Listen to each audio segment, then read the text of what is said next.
Good afternoon, Panther fans. Welcome back to the Elder News Network for some JV basketball action. We're taking our broadcast on the road for the second time this year, and we've got quite the matchup. It's one of the greatest rivalries in high school sports. It's the East Side versus the West Side. It's the GCL. It is the Elder Panthers versus the St. Xavier Bombers. I'm Eric Mason, here with my partner for tonight's game, Kenny Espledge. So, Kenny, what's in store for us tonight? Obviously, tough game. Looking to find our first GCL win, but it's not going to come easy. We're going to have to play hard. We're going to have to be smart. Yeah, I mean, this Panthers JV team, for the first 6 games, I honestly thought we would win the GCL. I mean, we started the season 6-0. We were 5-0 at home. And then we just started playing really quickly. We just stopped making our shots pretty much. It's been a rough road since then. We lost to LaSalle and Moeller, so we're 0-2 in the GCL. X is currently 1-1 in the GCL. Lost to Moeller, and they beat LaSalle. So both these teams, both these teams have very talented players. Elder's got quite the talented players themselves. They're just not playing too great together right now. Yep. So you got any comments on that? No, not really. But to add to that, obviously coming off a tough loss to Oak Hills, but through the first 3 quarters, we were playing really good. If we can do that the whole game, this game's looking good for us. See, I was talking to Brady Andriacco, and he said we just fell off. And, you could see it based on the scoreboard. Oak Hills, they scored like 15 points, I believe. They doubled their scoring in the fourth quarter alone. Our defense just completely laid down in the fourth quarter. Maybe that's an issue of us getting tired. I'm not sure, but everything just kind of fell apart for the Panthers in that fourth quarter, and Oak Hills just bounced back. We had to lead the entire game. It wasn't until the start of the fourth quarter where Oak Hills really took it back. And, tonight in this JV GCL matchup, it's a huge rivalry between these two teams. I mean, Elder currently leads the series 92-78 since 1933. So huge history between these two teams. It's gonna be a close game. I think St. X is in the favorable position just based off of size comparisons and overall team compatibility, because this St. Xavier Bombers team, much more successful team compared to the Elder Panthers. St. X is 12-3 on the season. They're 1-1 in the GCL right now. They're on a 2-game win streak, and they're 8-0 at home. So that's definitely some momentum carrying into tonight. Yeah, obviously home court advantage might be a big factor in this game and deciding it. It's not going to be easy for the Panthers to go out there. Yeah, and something I like to mention, you can't see it a whole lot right now, but we've got a standing cheering section underneath the Bombers basket for the first half right now. So that's going to be interesting to see this JV team under these conditions, because we have almost a packed house here getting ready for the varsity game, but we've got just enough people filling up this stadium for the JV game that it can really rattle some players. So we're going to be quiet here while we listen to our starting players for this game.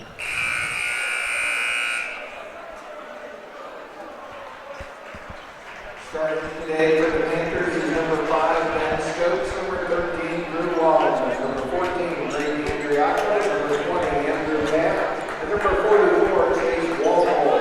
Starting for the Bombers is number 1, Sean Rice, number 11, Michael Duday, number 12, Ethan Michaels, number 21, Eddie Morella, and number 35, Logan Gonzalez.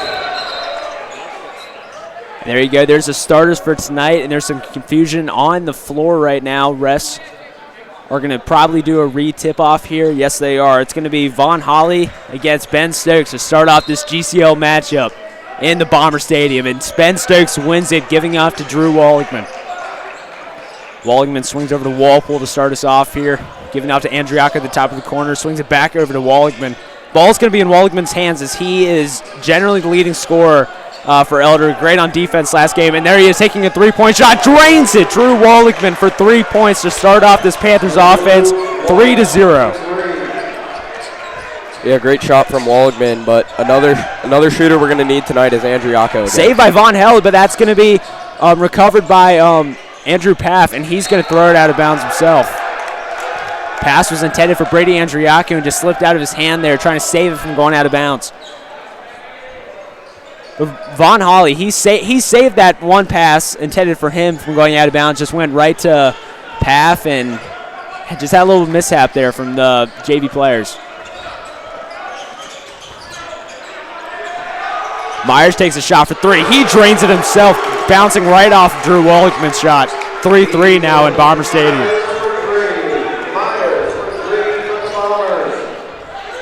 Walligman get off to Paff. Paff was double teamed. Long pass over to Stokes. Stokes gives it off, eventually finds Andriaco at the top of the key, swings over to Walpole, now to Walligman at the top of the key, jab step. Slows it down a little bit, gives it off to Paff. Now Stokes at the wing. Not a lot of motion coming out of the Panthers offense, trying to clear away for Ben Stokes. Stokes open just a little bit of time in the paint, not enough for Andriaco to take a shot at it. Heavy man-to-man defense coming out of the Bombers here. Walpole now has it at the wing. Not a whole lot of options for the Panthers as the Bombers are playing some great defense right now. Stokes is out to Paff. Now dishes out to Walpole. Walpole for three. The in and out, but it's going to be rebounded by Paff. Paff under trouble. Dishes it out to Andriaco. Andriaco gives over to Walligman. Walligman at the top of the key now. Tries to find Walpole. Instead, going to swing over to Stokes. Stokes now back to Paff. Paff drives into the basket. Dishes out to Andriaco. Andriaco fake pump fake. He puts up a floater for two. He's going to miss. You know, the Panther motion offense just looking for any creases in the defense, but the Bomber defense was not folding. That's going to be a foul on the Panthers against Andrew Paff. His first, team's first, and it's going to be Bombers ball underneath the basket with Sean Rice taking out for St. X.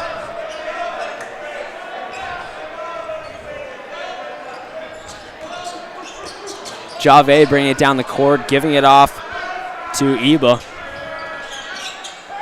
Iba now back over to Xavier. Little mishap on the dribble. Stokes tries to pick him up. Won't do it. Tries to find Xavier in the paint. Walpole diving body. He's going to get the jump ball, and that's going to be St. X's ball underneath the basket. Great defensive play by by Chase Walpole.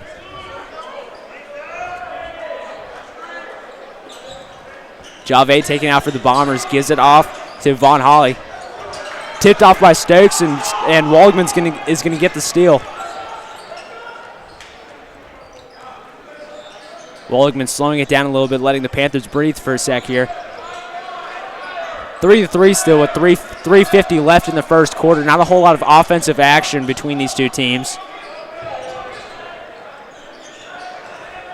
Walligman just tries to change that. He puts up a shot, and he's going to be sent to the line for 2 attempts from the free throw line with the foul against St. X. You know, in a GCL game, all the points matter, so that's going to count with free throws as well. We got to be able to hit our free throws. Walligman puts up his first shot. He's going to miss. And despite the free throws, it's going to be a very low-scoring game. GCL games, we saw it against LaSalle at the varsity level. GCL games tend to be a much more low-scoring game. It's going to be a lot of defense. It's going to be a grit battle between these two teams. Walligman puts up his second attempt. He misses both. It's going to be a good rebound by Paff. Gives out to Walligman. Walligman back into Stokes. Stokes puts up a shot, and he's going to have a chance at the line for 2 shots.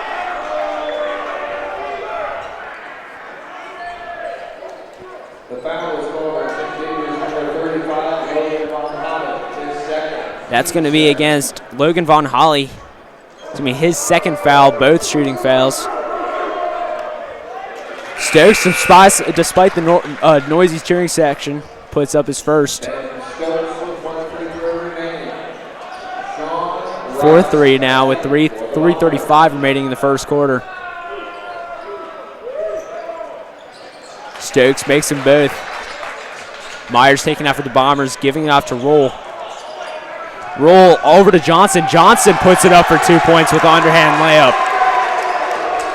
Panthers have got to do a better job at communicating on that. If they communicate more, that doesn't happen. Paff getting double teamed, tries to get off to Andriaco. That's going to be off of Johnson, and we're going to be getting a jump ball on the floor. It's going to be Panthers ball. That was great defense by St. X, getting off of their man and going just charging Paff. We don't see that generally. We usually see people staying with their man, not giving up an easy shot early in the game. But the Bombers are here, and they're going to be here all night with this hard press. And you see it again, tipped once again, and it's going to be given off to Brady Andriaco eventually. Yeah, the Panthers have got to do a better job at recognizing that and providing some help for them. Paff at the top of the key now with the defense by Johnson. Very tight man-to-man defense from the Bombers, looking to see if they can keep this up all night because they're playing a stellar defense right now. Still 5-5 with 2:45 remaining. Panther ball here with Walligman giving off to Andriaco. Andriaco at the top of the key, gives it back to Walligman. Walligman puts up a three-point shot. He misses. Rebound by Walpole, giving off to Andriaco. Andriaco pump fake, steps across, gives out to Walligman. Walligman drives down, puts up a floater, drains it. 2 points for Drew Walligman, and that's going to make Elders total 7, St. X 5 now with 2:20 remaining. Roll taking it down for the Bombers, gives it off to Rice. Rice driving down with the coverage. And that's going to be a foul on Elder, sending Roll to the line. Looking to see who that was on. It's going to be a foul called on, who was that? Maybe Walpole? Yes, it's going to be on Chase Walpole, his first.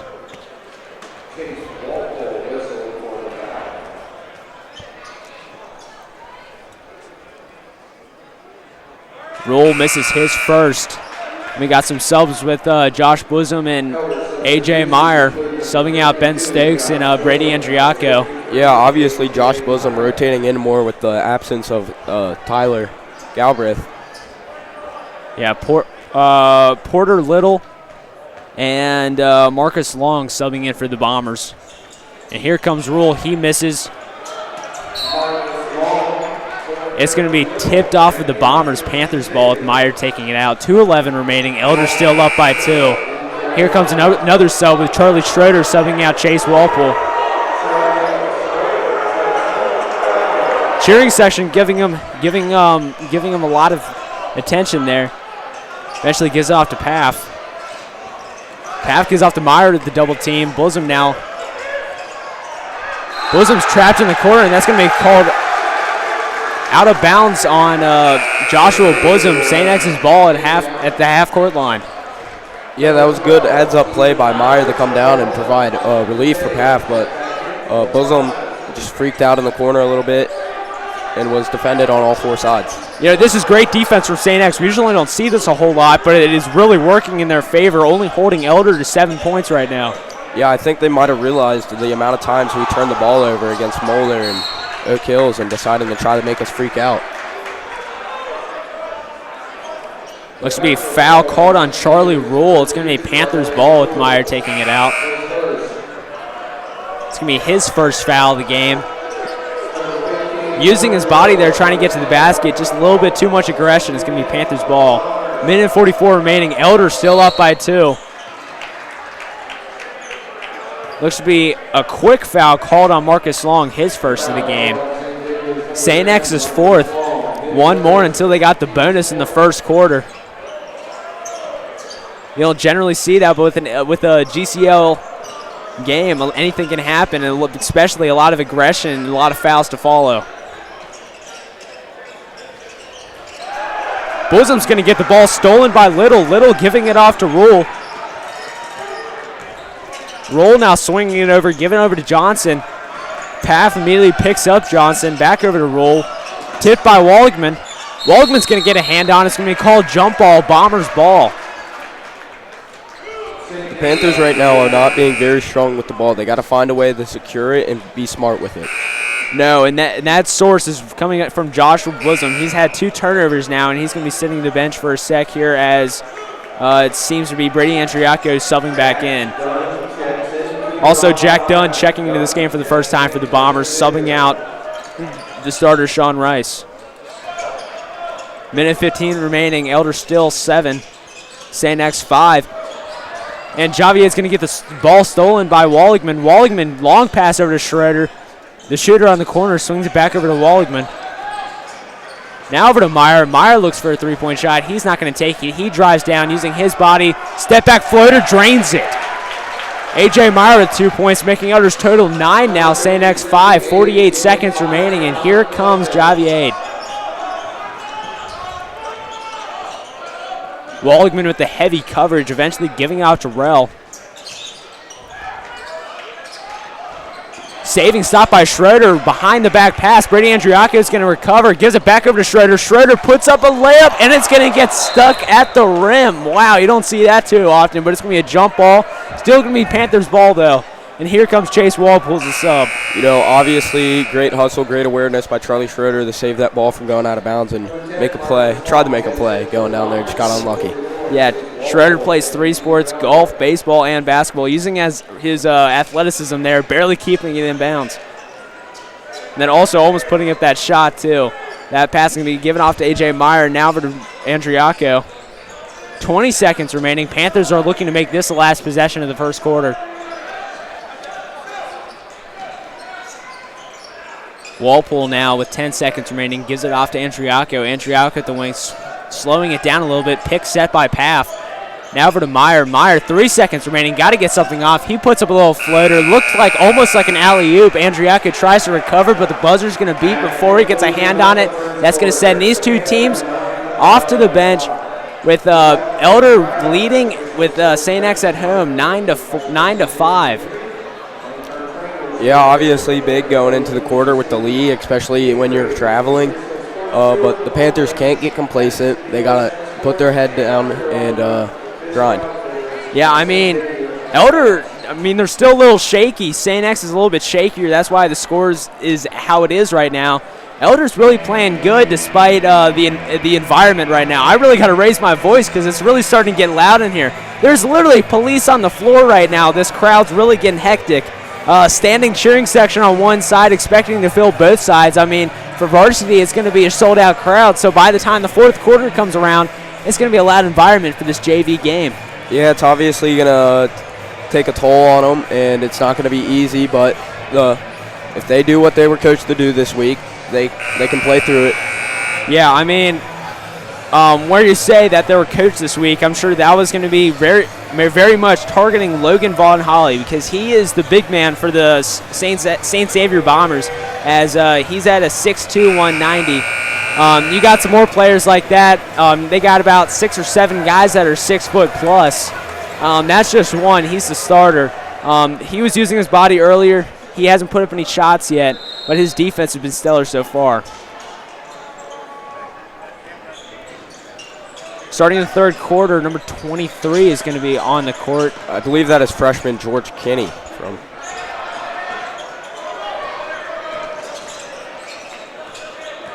Rule now, giving it out to Johnson.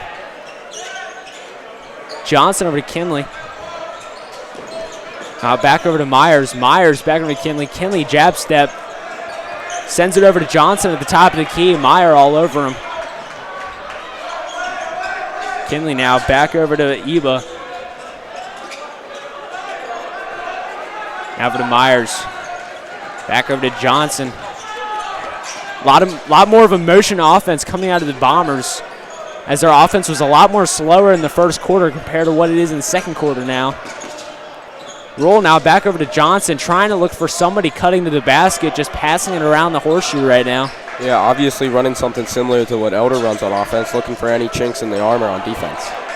Almost open for an open shot there. Tries to put something up, not going to go. Rebound by Rule. Rule's going to put it up, and he's going to have a chance at the line for 2 shots.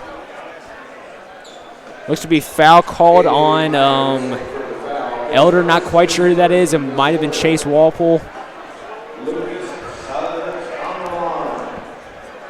A lot of bodies there. It's going to send Lucas Johnson to the line. He misses his first. And Drew Walligman is going to be subbing out Walpole.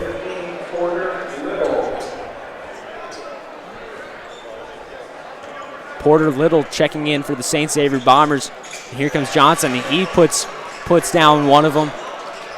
Elder 9, St. X 6 with 6 minutes remaining now. Paff with the ball. That's going to be blocking foul called on Porter Little. It's going to be his first of the game. You know, Little is also a big guy for St. X. He's at a towering 6'5", 190. He's a sophomore.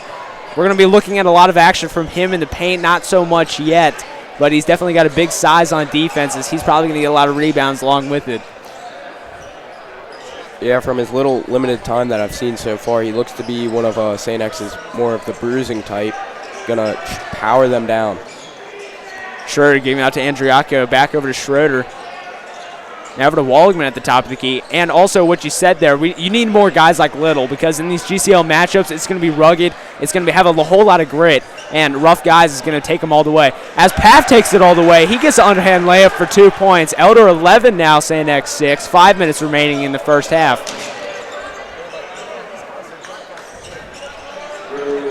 Rule now over to Kiba. Back over to Rule. Now over to Little at the top of the key. Coverage by Schroeder. Swings over to Johnson. Johnson drives down. Gives it off to Rule. Kane now over to Little. Back over to Rule. A lot of motion offense. And stolen by A.J. Meyer. A.J. Meyer with the steal. Giving it off to Andriacco. Andriacco is going to take a stop in it here. Giving the Panthers a little bit of a breather. 4:20 left on the clock. Elder's still up by 5. Waldman having a little of action, giving it off to Schroeder in the corner. Schroeder almost gets trapped, gives off to Waldman, and there's going to be a timeout called by Coach Bangle before Waldman releases the pass. You know, that was a very dangerous situation for Drew Waldman, getting the ball in the corner there. You never know with that, because St. X, they're known for their trapping, as we've seen now, you know, with their great press. And then if you give with Waldman giving the ball over to Schroeder in the corner, that could have been deadly. Yeah, you just gotta keep your head up, stay out of those dead zones. This looks to be a 30-second timeout by the Panthers. Both teams still with 1 foul. Elder's still up by 5. And this is kind of like what we saw from the Oak Hills game. Not a whole lot of mistakes coming out of Elder. They were up through the entire game, but it really just got really bad in the fourth quarter. So we're really looking to see if Elder can sustain and persevere despite the growing crowd in this Bomber Stadium. Yeah, they got to find a way to keep their composure. Paff give out to Andriacco in the corner. Andriacco tries to get by Rule. Eventually does. Puts up a shot. He's going to miss. Tipped off of Long. It's going to be recovered by Meyer, giving out to Paff. Paff cross-court pass to Schroeder. Schroeder for 3. Drains it. 3-pointer by Charlie Schroeder makes Elder's total 14. St. X 6. There's going to be a timeout called. Yeah, stealing the momentum from St. X, immediately coming out with a big shot, but you can't get complacent. You got to keep on playing, and you can't slow down, because this Bomber team is not going to go away. You know, the exact reason why Elder has been in a very bad losing streak right now is because we couldn't make our three-pointers. Charlie Schroeder, early in the season, he was huge for us, making 2 or 3 game winners. And a lot of three-point shots to put us up early. And that's exactly what he's doing now with, I believe, 1 or 2 three-point shots made now. But if we keep on having guys like him step up from beyond the arc, because this isn't a very big Panthers team, especially with Galbraith hurt, we really only have Stokes and Bosom. So we're really gonna need guys step up for making shots beyond the arc, and that's what Charlie Schroeder's doing now, and that's why we had such a hard time for the past couple games, because for the past 8 games, we lost 2 of them, and so going into this St. X game, we had almost no momentum, especially from losing to Oak Hills. So shots like that is what really puts us in a good spot in our corner. Yeah, we got to look for a guy that's going to find their rhythm and be able to play good, and hopefully target him more. Ball's going to be giving off to Roll. Andriacco at the light press. Giving off to Kinley. Kinley now back over to Johnson. Motion defense. Kinley for 3. He misses. It's going to be rebounded by Andriacco with a good box out. Swinging it all the way over to Charlie Schroeder. Schroeder gets Andriaco cutting the basket as Andriaco puts it up for 2 points. Elder 16 now. 10-point lead with 3:20 remaining in the first half. And here comes Rule driving down the court, trying to give it off. Eventually does, finds Kinley. Kinley now swings it back over to Rule. Rule trying to get it across. Eventually gives it over to Myers. Good defense by Brady Andriaco. Back over to Kinley. Finds Myers. Myers swings it over to Rule. Kinley now back over to Eba. A lot of movement coming out of St. X. Eventually finds Kinley driving to the basket, and that's going to be foul called on Charlie Schroeder, and that's going to send Kinley to the line for 2 shot attempts.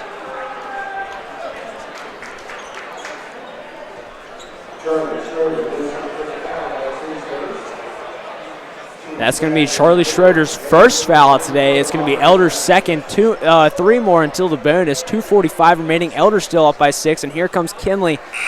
He drains his first free throw attempt, and here comes Walpole and Ben Stokes subbing in for the Panthers.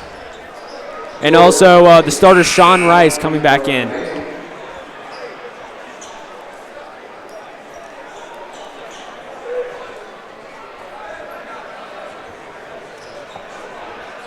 Kenny now from the line.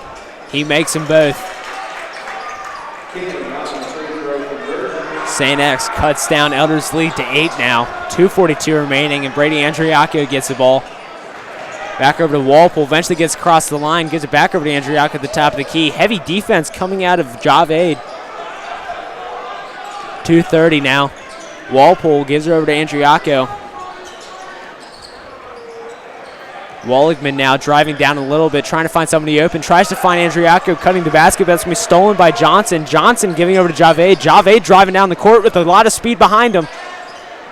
Gives it off to Long. Long now over to Rice. Rice trying to give it back to Long, and that's going to be out of bounds on the Bombers. Panthers ball, and Myers going to be taking it out for Elder. Yeah, the Bomber offense looking to Javade a lot. Obviously, he has more experience being a junior, played Elder more times, knows what to expect. Paff taking it out for Elder, gives it off to Walligman. Walligman, here comes the double team. Got to get something off. Leaves Andriaco open the double team. Andriaco driving down to the basket. He puts it up, misses. That's going to be off of Bomber's hand before going out of bounds. And it's going to be Panthers ball underneath the basket. Paff is going to be taking it out for Elder. And Keber Eba is going to be coming back in for the St. Xavier Bombers, taking out Marcus Long.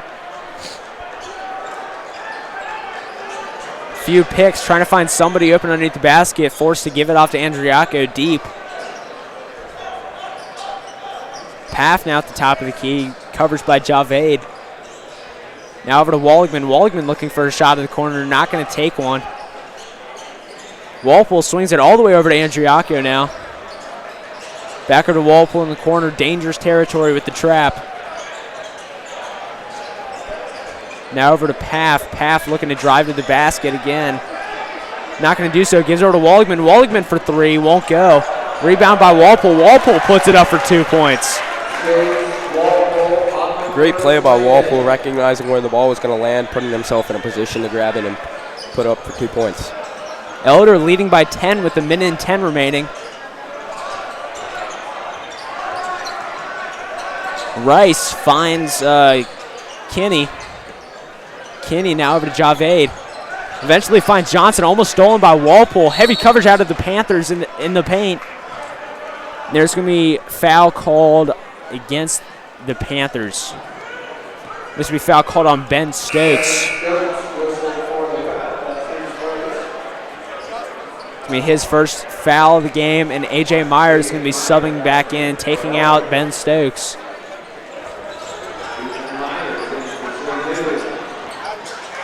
St. X turning it over with Walligman with the steal. Tries to pull one up with Andriaco. It's going to be blocked by the Bombers. It's going to be out of bounds. Panthers ball underneath the basket.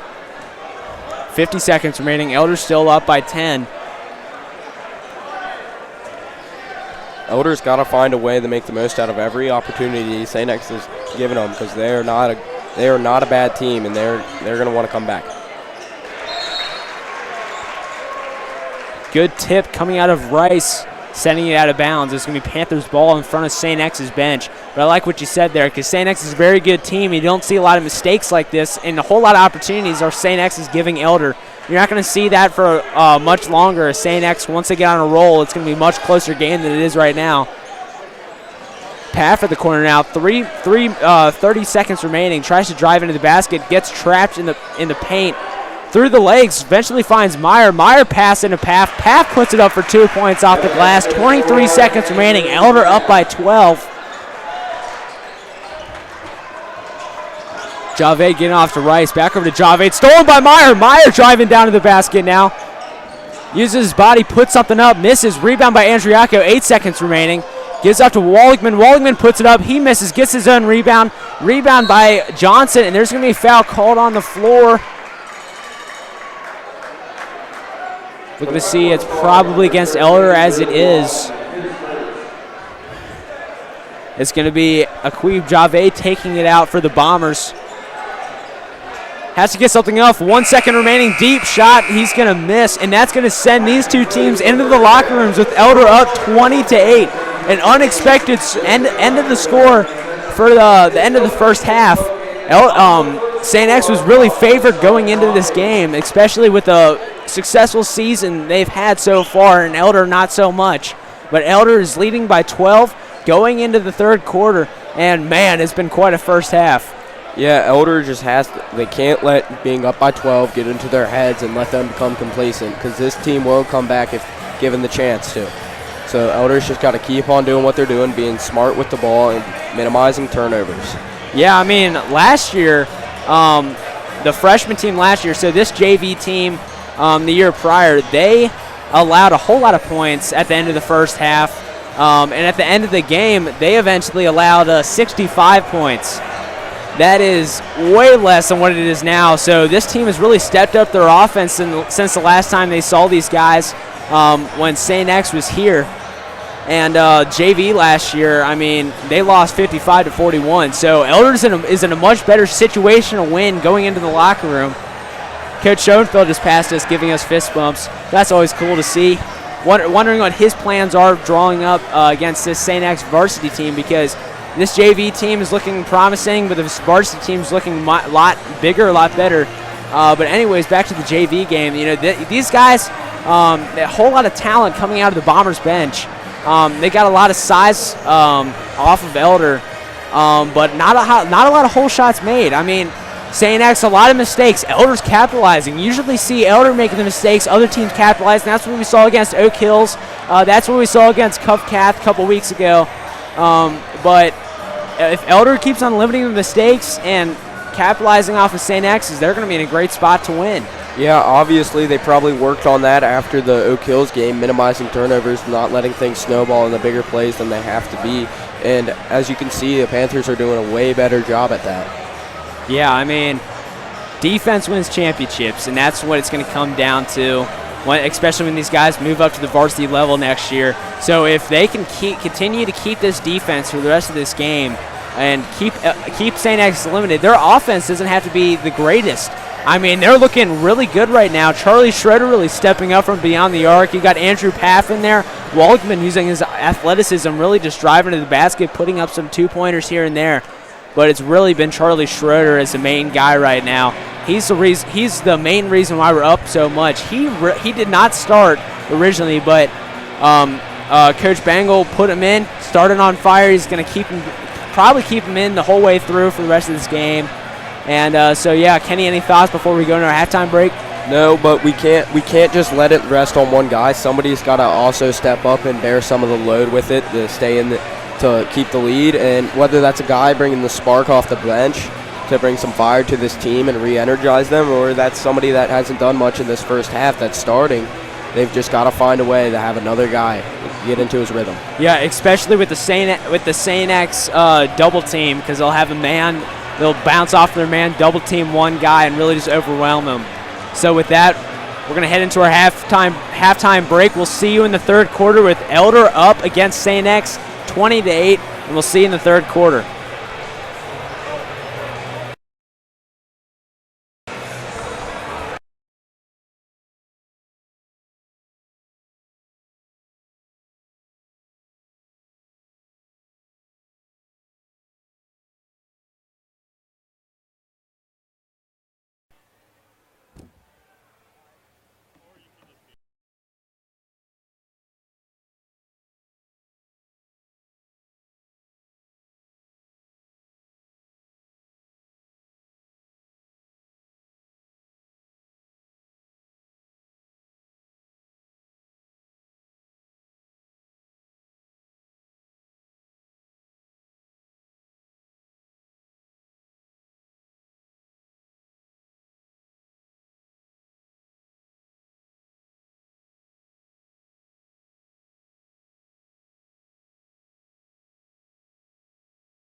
Welcome back, Panther fans, to this GCL rivalry where Elder is taking it to the house at the St. Xavier's Stadium, leading at the end of the first half, 20-8. Man, it's been a crazy first half. Kenny, can you give a little explanation on that? Yeah, obviously we're coming out strong. Great shooting for Charlie Schroeder. Drew Waldman had a good one earlier, but the Panthers have really got to come out strong and on fire in this first half in the second half to start it, to hopefully take away any hope that the Bombers have. Yeah, just for the viewers to know, right now we're posted up right in front of the cheering section, and the seats are really getting filled right now, so it's about to get a little bit loud.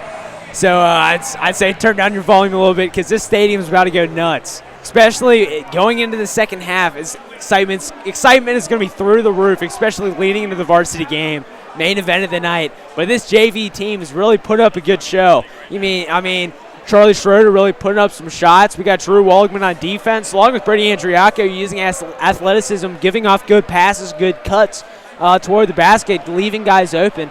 And St. X, they've got a great defense going on right now. I mean, they're holding Elder to 20 points. I mean, it seems like a lot, but they have a really good press. And here's your second half starters for St. X. Number 4, Lucas Johnson. Number 35, Logan Von Helly. Number 10, Marcus Long. Number 14, Jack Dunn. And, and then for Elder, it's Drew Waldman, Andrew Paff, Ben Stokes, Brady Andriacco, and Chase Walpole. Paff looking to start us off early in the second half. Tries to get something off. That's going to be tipped off of Logan Von Holly. That's going to be Panthers ball right in front of their bench. Paff is going to be taking out for Elder. Yeah, obviously looking to get something going early. It would be awesome if we can come down here and get off a shot. Drew Waldman giving over to Paff. Paff, heavy coverage from Long, gives over to Andriacco. Andriacco swings it all the way over to Walpole. Now over to Waldman in the corner. Waldman looking to get off a shot, instead giving off to Stokes. Stokes swings it over to Walpole. Walpole at the corner now. Heavy defense coming out of St. X.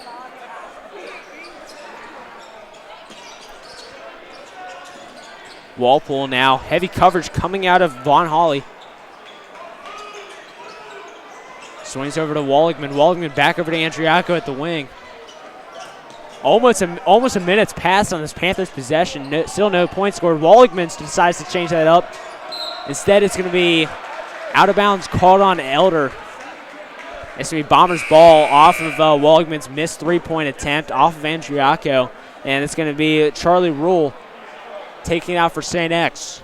Yeah, and starting the second half, number 14 for the Bombers is a freshman. Saw him a little bit in the freshman game. And he's a very talented player, very athletic, and seems to provide a spark for his team.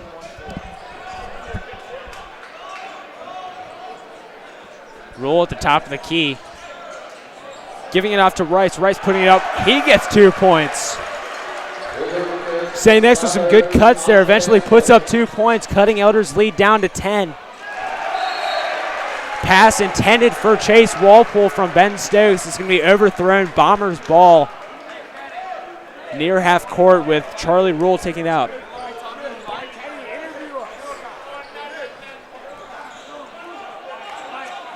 Waldman with the heavy press.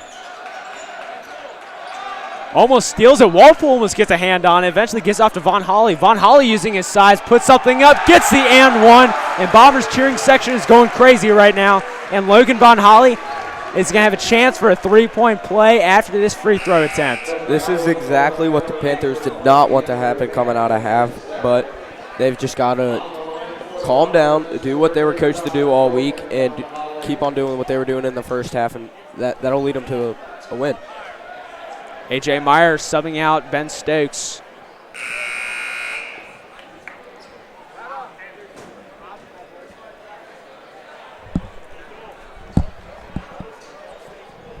A.J. Meyer has really been an unsung hero for this Panthers team. He's provided a lot on defense and also boxing out. Just plays with a lot of effort and hustle. Von Holly will not get the three-point play. Almost rebounded by Paff, almost gets a steal. Von Holly decides to take the three-point shot. Instead, he's going to drive to the basket. He gets his own rebound, giving it off to Johnson. Johnson decides to put something up himself. He gets the end one, and the floor is going nuts with the cheering section and then the filled crowd going crazy. St. X 14 now, cutting down Elder's lead down to 6. It's going to be foul called on Chase Walpole. It's going to be his second of the game. Not the start the Panthers were looking for, but they've got to regroup, concentrate, calm down, and don't panic. Panthers finally get a defensive rebound. Almost stolen from Roll. Timeout called by Coach Bangle, coming out of the heavy press from St. X. 5 minutes remaining. Elder up 20-14 now. St. X really starting to take the momentum off of the back-to-back and ones. You know, great defense. Not great defense. Great offense coming out of the Bombers. Really using their size advantage against the Panthers, especially between Logan Von Holly and Lucas Johnson. Both 6'2". Just really using their size to get the offensive rebounds, and both being able to go to the line, try to put something up for the three-point plays. Johnson was successful. Von Holly was not. Both really good boxing out abilities, and they're just driving to the basket, really getting a lot of and ones right now. Yeah, the Panthers right now, they just got to try to keep on doing what they were doing in the first half, try to translate that over to the second half, and they should be successful, but right now it's not off to a good start. You know, you wonder what Coach Bangle is telling his team right now in this situation. It's probably somewhere along the lines of we need to calm down, because the last thing you want is St. X to take the momentum. They've definitely got some momentum leading on their side of the court right now, coming out of this timeout. And this cheering section is trying to change it as these varsity guys are sitting down here. And it's about to get a whole lot louder in this stadium as many more fans are starting to show up. I mean, I'm lucky I got a parking spot. I'm sure a lot of these fans did not, because this place is going to be sold out. And I'm sure by the end of the third quarter, it's going to be a packed house in here. Andriaco looking to start off this Panthers offense, giving off to Paff. Yeah, the Panthers really just cannot panic. This Bomber team will thrive off their panic. Andriaco trying to drive to the basket. Good defense by Roll, forcing him to dish it out. Paff now giving out to Andriaco. Now over to Waldman at the wing. 4:26 remaining. Panthers still up by 6.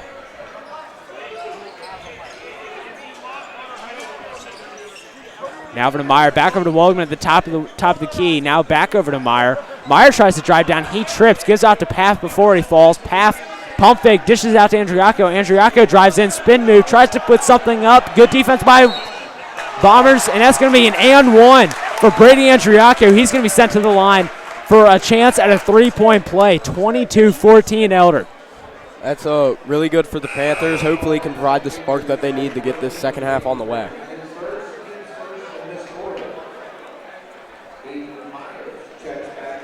Ethan Myers checking in for the St. Xavier Bombers, subbing out Marcus Long. And here comes Andriaco. Drains his free throw, completing the three-point play. Elder 23, X 14. And here comes the Bombers. 4 minutes remaining in the third quarter. Johnson gives over to Roll. Roll back over to Johnson. Johnson driving down using his size, puts something up, misses. Rebound by Chase Walpole. Walpole giving it off to Andriaco now. Heavy press coming out of St. X. Deep pass over to Chase Walpole. Walpole tries to put something up. Gets bodied by Roll. Dishes out to Walligman. Swings it all the way over to Paff. Paff mishandles the ball. Recovers. Gives out to Walpole. Walpole for three. Won't go. Rebound by Von Holly. Almost stolen by Walpole, but pass is going to be completed to Rell. Walpole, the heavy coverage. Rule's going to drive all the way down. He's going to call travel. Panthers possession with 3:15 remaining.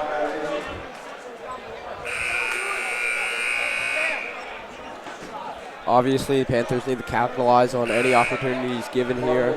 And Coach Bangle's really looking for that because he's sending a sharpshooter, Charlie Schroeder, on the court for the first time in the second half.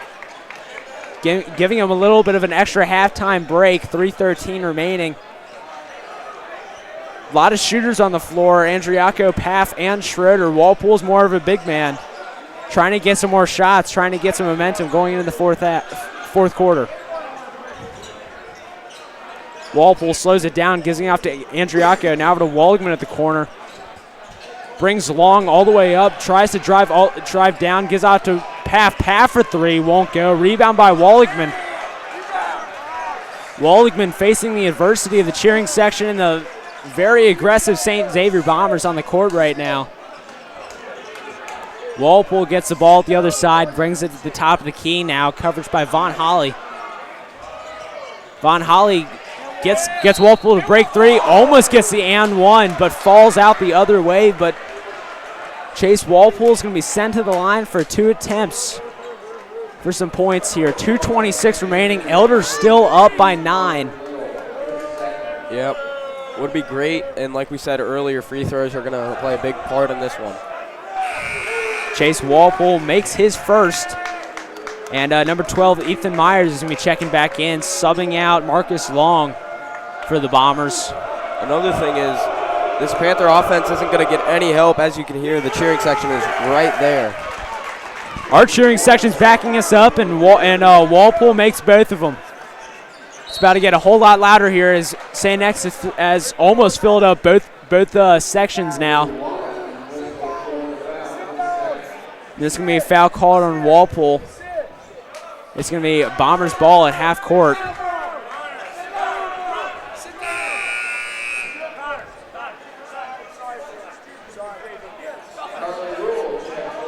Johnson. No, actually, Coach Zetterman's going to decide to have rule taking after the Bombers.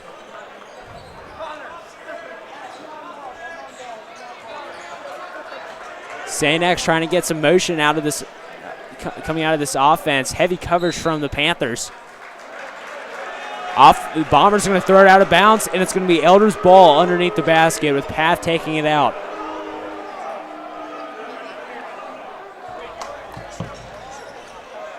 Two minutes remaining, and Panthers are charging down the court with Path bringing the ball down for him. Andriaco at the corner now.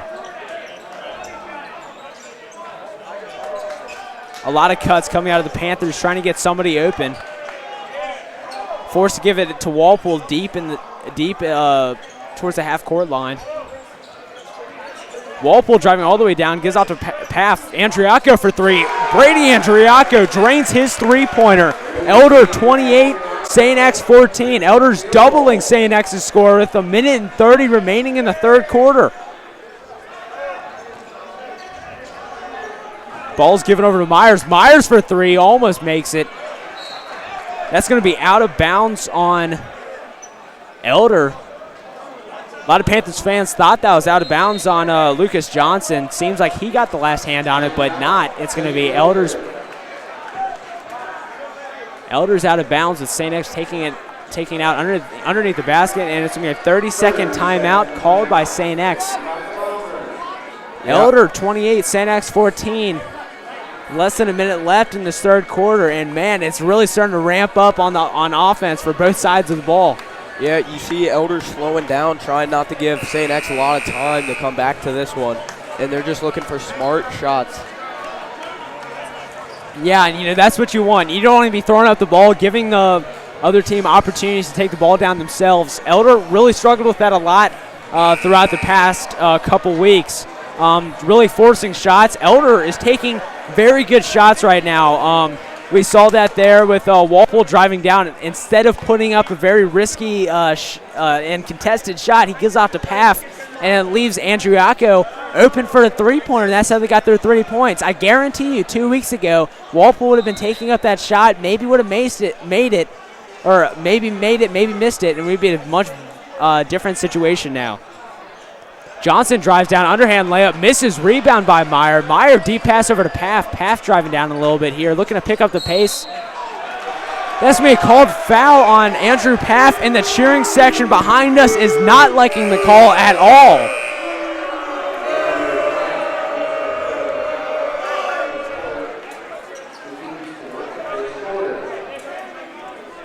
Rell taking it out for the Bombers. Minute and 9 seconds remaining.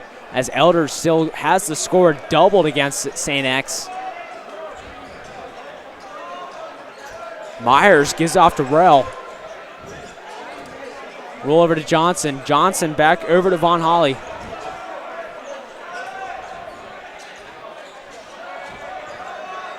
Now over to roll A.J. Meyer with heavy coverage, forced to give the ball over to Myers. Myers tries to get the ball off. He eventually does, and he's going to get the and one. Yeah, Meyer trying to make a heads-up play. Unfortunately, it doesn't go their way. And the other Meyer on St. X is able to make a tough shot. A.J. Meyer gets a foul called on there. A little bit too much aggression trying to steal the ball. Ball was loose, but Myers put it up right after the foul. So good offensive play by Myers as he puts up his three-point attempt, and he's going to get it. Three-point play for Myers, and here comes other Meyer. Deep pass over to Walpole. Walpole puts it up for 2 points. Elder up by 13 with 30 seconds remaining in the third quarter now. And here comes St. X with Myers taking it down for the Bombers. 23 seconds remaining now. Elder got to step up on defense if they want some momentum going into this fourth quarter, as they already have some behind their belt. Pass to Myers in the corner. Myers for three won't go. Rebound by Long. Looking to see where this ball is going to be going. It's going to be called foul on Elder, pushing foul. That's going to be St. X's ball underneath their own basket. It's going to be a foul called on Walpole. That's already 6 fouls on the Panthers. We're already deep in bonus right now. Doesn't really matter a whole lot because there's 7 seconds remaining. Elder's still up by 13. St. X really looking to cut this down before going into the fourth quarter. Long is going to miss it, and here comes Paff subbing out Walpole. Along with number 15, Porter Little. Try to use his size on this rebound, try to put something up if Long happens to miss it. Long almost goes in, and it does. Falls in. Elder 13, St. X 8, 7 seconds remaining. Paff gives the ball off to Walligman. Paff now driving down the court, steaming freight train, puts up a floater, misses. Rebound by Meyer. Meyer's not going to get a shot off before the clock goes off, but that's going to send us into the fourth quarter with Elder up 30-18 in Bombers territory. Man, what a GCL game the Elder Panthers JV team is having right now, because the last 2 GCL matchups, it was completely flipped. Elder is way down going into the fourth quarter in these GCL teams, but they really turned it around in this Bomber Stadium, and It's really starting to get loud with the band right in front of us right now. Yeah, but we saw this against Oak Hills. Panthers have got to come out, and they can't fall apart here in the fourth quarter. The fourth quarter is the most important quarter. Exactly. I mean, you cannot let up in this quarter, because these GCL teams, it could really go either way. Basketball's a game of momentum, and especially in these GCL games, momentum could shift either way. We almost saw it there at the end of the second half.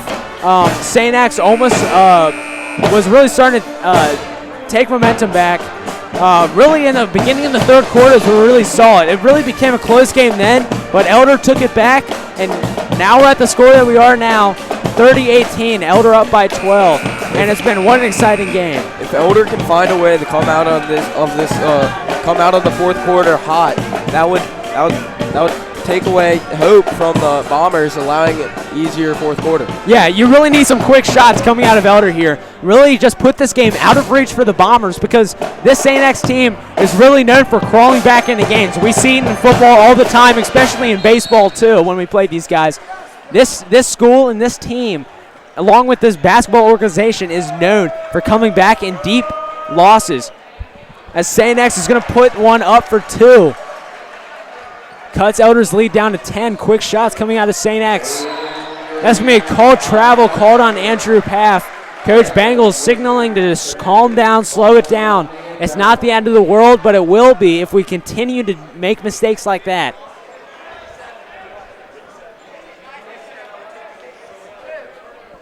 Johnson taking it out right in front of the St. X bench, gives it off to Myers, and that's going to be stolen by Drew Walligman. Back over to Myers and gives it off to Walligman once again. Now over to Andriaco. Walligman at the top of the key. Coach Bagel signaling to speed up the offense a little bit. Now pass going to be giving in the corner. Heavy coverage by Kinney, gives it off to Andriaco. Andriaco jab step behind the back, gives it off to Meyer. Meyer back over to Andriaco, now gives it over to Paff. 6 minutes remaining now. Elder still up by 10. Andriaco over to Schroeder in the corner. Schroeder trying to get something started, tries to get it off to Meyer, and that's going to be stolen by Kinney. Those are the types of plays Elder's got to avoid if they want to keep the lead in this fourth quarter. X with the ball, 5:45 remaining, driving down, gives the ball off to Kinney, the freshman, for three, won't go. X gets the offensive rebound once again, using their size advantage. Deep pass, cross pass over to Von Holly. Von Holly for three, won't go. Rebound by Schroeder. Schroeder slows it down a little bit, gets off to Paff. Paff gets past him, gives it off to Andriaco. Andriaco for three, won't go. Rebound by Myers.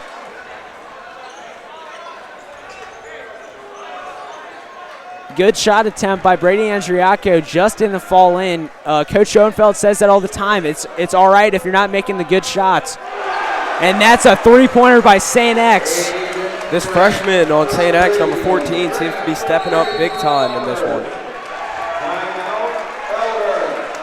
There's going to be a timeout called by the Panthers as St. X is crawling back into this game bit by bit with consecutive three-pointers.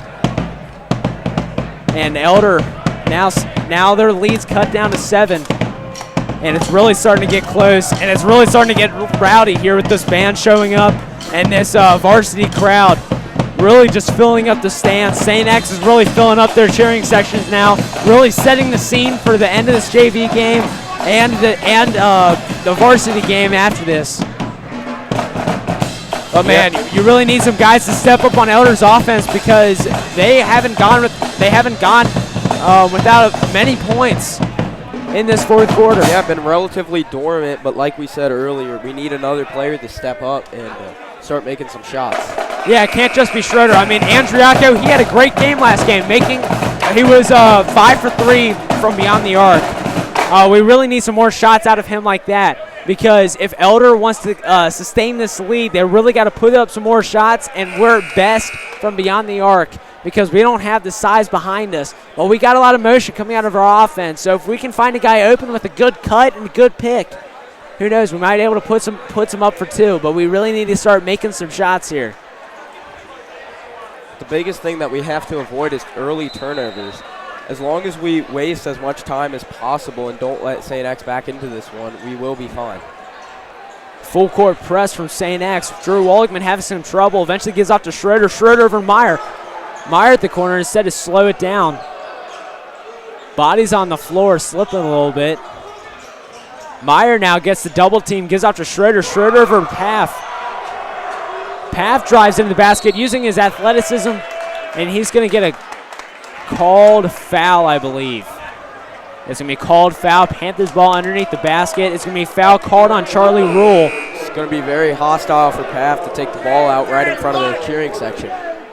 Charlie Schroeder's going to be subbed out by Chase Walpole, trying to put some more size on the court. Cheering section is going nuts for Paff. Paff gives off to Andriaco. Andriaco at the wing, swings over to Walligman at the top of the key. Walligman jab step, gives it off to Meyer.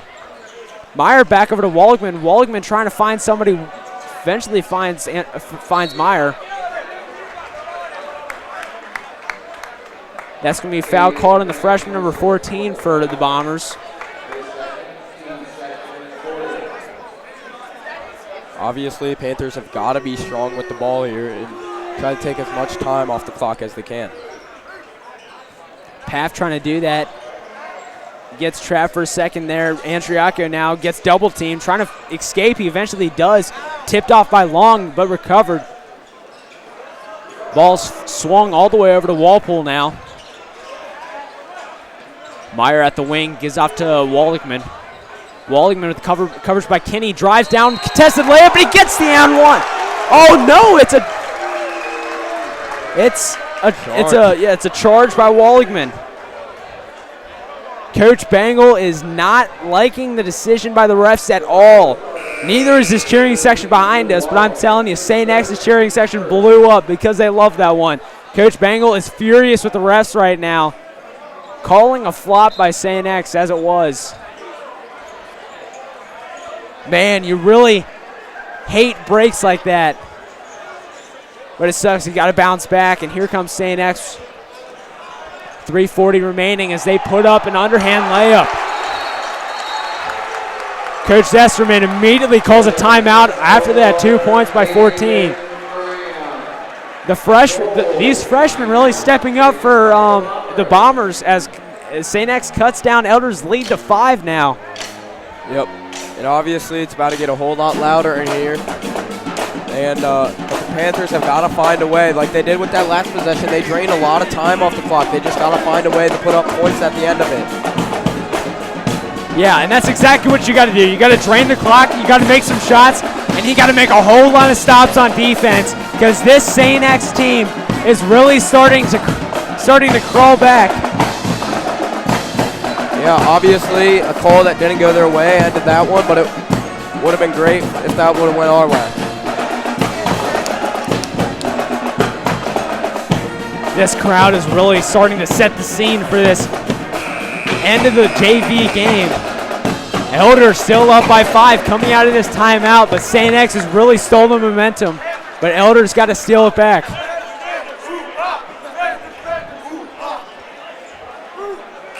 Panthers have got to find a way to put up some points here. I think they're only scored 2 in this fourth quarter so far. Yeah, they're not doing very good offensively right now, and St. X really starting to put some pedal to the metal, especially on defense here by Long. Eventually gives it off to Paff by Walligman. Paff finds Andriaco, double teamed.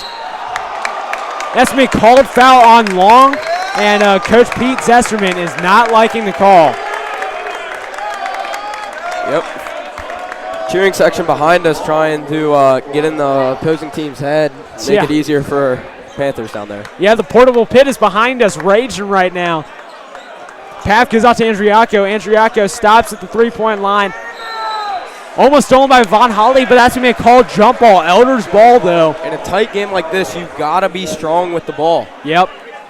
Almost a foul there called by Von Holly. And speaking of that, St. X has 2 fouls to give until the bonus. Paff finding difficulty getting the ball off, eventually finds Drew Walligman deep in St. X territory. Using his lightning speed, gets across the court. Now cross-court pass over to Meyer. Meyer gets trapped, double-teamed. Almost finds Walpole. That's going to be stolen by Kenny, the freshman. Giving out to 14, 3 minutes remaining. Elder still up by 5, but scoreless in the fourth quarter. Elder defense really needs to step up if they want to continue this offensive ways. Yeah, this Bomber offense is really looking to just let the freshman do his own thing here. Von Holly now tries to float it up, stolen by Chase Walpole, giving off to Meyer. Meyer gives it back over to Walpole. Walpole now over to Andriaco. Andriaco steps back. Great heads-up play by Walpole to intercept that pass. Walligman now over to Meyer. Meyer over to Andriaco. Andriaco gives over to Meyer, and that's going to be foul called on the Bombers. Actually, correction, 30-second timeout taken by Coach Bangle. Yep. It was hard to tell right there. Yep, 30-second timeout called by the Panthers. Elder still up by 5. Really starting to get loud in here, as we said this many times now. But it's really going to start affecting these players as they're not used to playing in these environments. These guys are used to playing in crowds that are like 6 or 7 times smaller than this. So you wonder how that's going to affect, especially as St. X has got the definition of the home court advantage right now. 5 points away from tying this, 6 points away from getting the lead, and there's 2 minutes and 18 seconds to do it. Yeah, obviously extra hard, not just with the cheering section, but where it's located, right directly under our basket. Yeah, both baskets too. It's very good. And there it is. Von Holly using the home court advantage, getting the steal there. Those are the plays you've got to avoid if you're on Elder right now. Kinley recovers, gives it off to Long. Long tries to put something up. It's going to be stolen by Andriaco. Andriaco and over to Walligman. Now over to Meyer. 2 minutes remaining now. That's going to be foul called on Long. Heads up play by Andriaco, recognizing that they don't need a rushed possession with a fast break, but taking it back out to waste more clock and slowing it down. Long getting in the ref's face, not liking the call at all. Continuing words, and Myers is going to hold him back. Long is going to take a seat on the bench. And here comes Pav giving out to Walligman. Walligman, despite the double team, get across the line, and that's going to be called travel on the Panthers. Unhappy with that call, and that one could lead to a big consequence. Yeah, if St. X can capitalize here, they'll really steal the momentum. Cheering section behind us really trying to force that not to happen. Minute and 45 seconds remain. And here comes St. X driving down the court now. Almost stolen by Myers. He gets a hand on it, recovered by Kinney. Double teamed. Looks to be called jump ball. St. X's ball now. Cheering section's loving it. Refs having a little talk right now, might be changing that one. Both cheering sections getting really loud now. Refs are discussing the call on the court. Zesterman hates the call. Jump ball called on the floor. St. X's ball. Zesterman is really looking for a foul called in there against the Panthers. St. X one foul away from going to the bonus and sending these Panthers to the line, as they've been very good from the free throw line now, and that's going to be a timeout called by St. X. St. X is probably going to try to draw up something quick, maybe for number 14. He's been on fire so far, but the Panthers have just got to calm down, try to play their best defense, absolutely do not foul, give them a chance at a three-point attempt, and just take care of the ball. Yeah, you wonder what St. X is really going to draw something up in this 30-second timeout. You really got to. This is the time for your best plays. You started put together these plays during practice. This is the time to use it. Last minute of a GCL rivalry game. You got to find time, because you only have a minute and 30 seconds to score 5 points here, and this Panthers defense has been looking solid in this fourth quarter. Not to mention the Bomber section is going to make it a nightmare for the Panthers.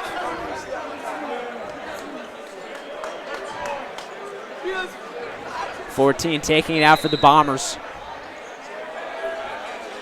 The freshman finds Von Holly. Over to Vinny. Vinny almost mishandles it. Roll now to Von Holly. Von Holly drives down, gives it off to Myers. Myers for three. Misses. It's going to be a rebound by the other Myers. And that's going to be a foul called on St. X, sending A.J. Meyer to the line for a bonus. Here it is. This is why you practice your free throws. If Elder hasn't been the way they have from the line today, this game would be in St. X's hands right now, because Elder's been sent to the line numerous times today, especially from and ones. And if we didn't make those early in the game, we would not have the lead right now, and A.J. Meyer has a chance to extend that, as he does with one shot there right now, and he's going to have one more to go. Minute and 17 remaining. Elder up by 6 now. Crowd gets loud, and here comes Myers. He puts it down. 2 shots made by A.J. Meyer, and here comes Kenny. Kenny over to Myers. Back over the top of the key. Driving down, finds Kinney at the corner, swings it back over. Back out to Von Holly, now over to Myers. Myers for three, won't go. Tipped out of bounds by Chase Walpole, and the cheering section behind us does not like the call, but it's St. X's ball underneath the basket. 54 seconds remaining in this game. The Panther defense doesn't have to play to keep them from scoring here. They just want to make them lose their own time. Stolen by A.J. Meyer. I'm sorry, it was stolen by Brady Andriaco. And Andriaco is going to be sent to the line once again. 47 seconds remaining. Both Elder up by getting 7 into now. The game too.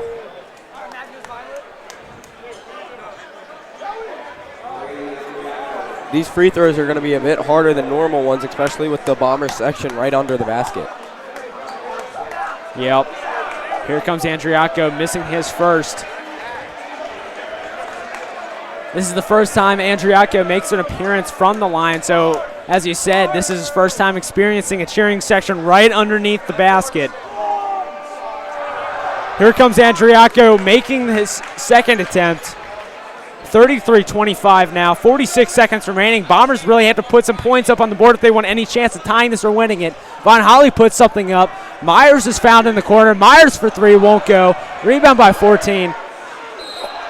A.J. Meyer almost tackles him. Not a bad foul by A.J. Meyer. Heads up play. You have fouls to give. He's going to let his defense regroup here.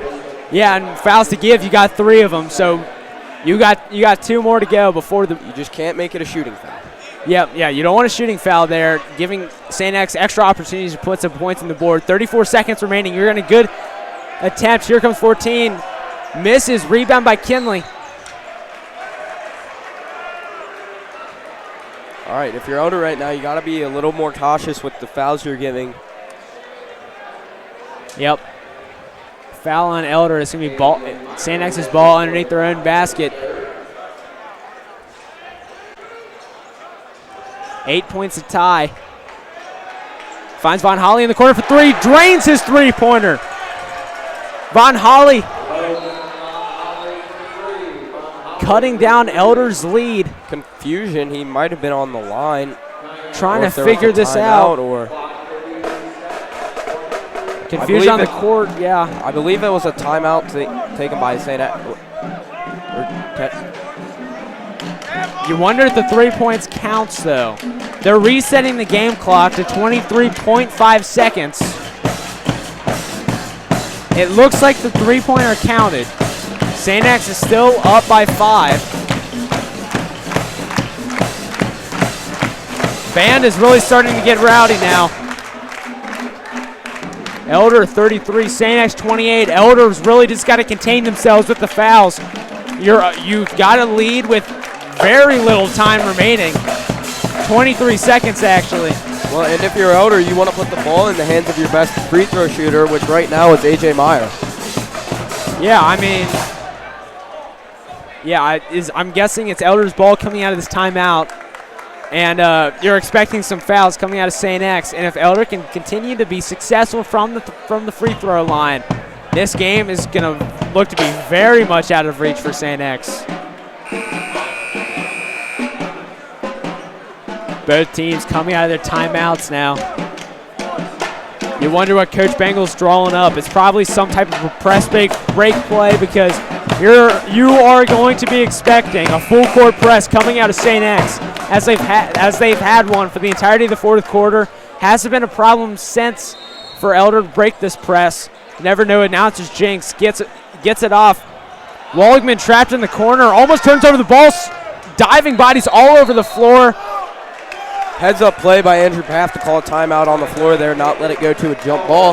That still means we still have possession. Yeah, Andrew Paff jumping on that one. Coming out of Waldman's hands. Full timeout for Elder.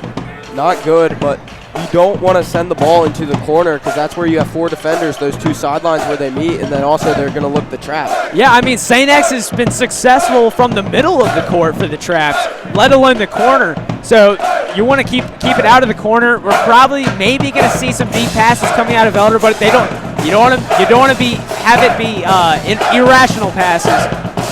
So maybe the quick slant routes. I'm not really a whole lot sure of what Coach Bangle's drawing up here, but it's got to be something that most people aren't going to be expecting because St. X is ready for anything Elder throws at him, as they've been very successful for defense tonight. Yeah, it's got to be something. You've got to move the ball fast. The ball moves a whole lot faster than the players do. So if they can find a way to move the ball fast down the court, waste some time, they have a possession to give.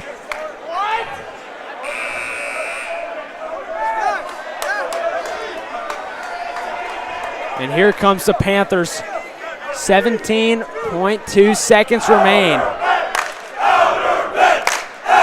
And the cheering section is getting up for these last few moments of the JV game, because Elders has got to get it across the half-court line. Waldman gets it off. Paff is going to let him come, finds Waldman once again. And here comes the fouls. Waldman is going to be sent to the line for the first time in this game. 11 seconds remaining, and all hope is pretty much lost for St. X.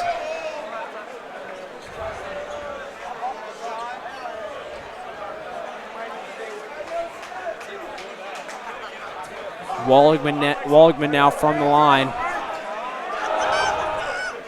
Makes his first.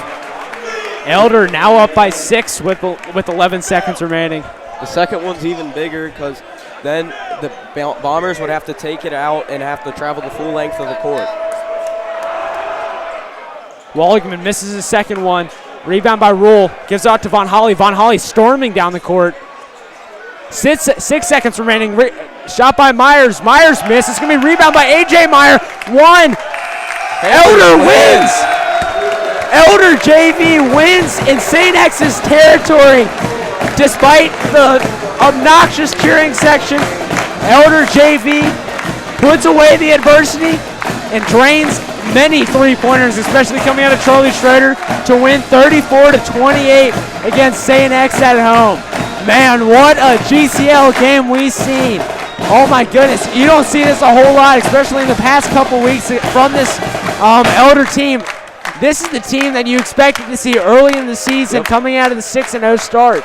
Yeah, obviously great bounce-back win, but on paper they weren't really favored, but this was a good job by the team to come out and say, screw that, we're going to come out here and play anyway. And here comes the varsity team. This is going to be quite the game. Elder varsity versus St. X varsity.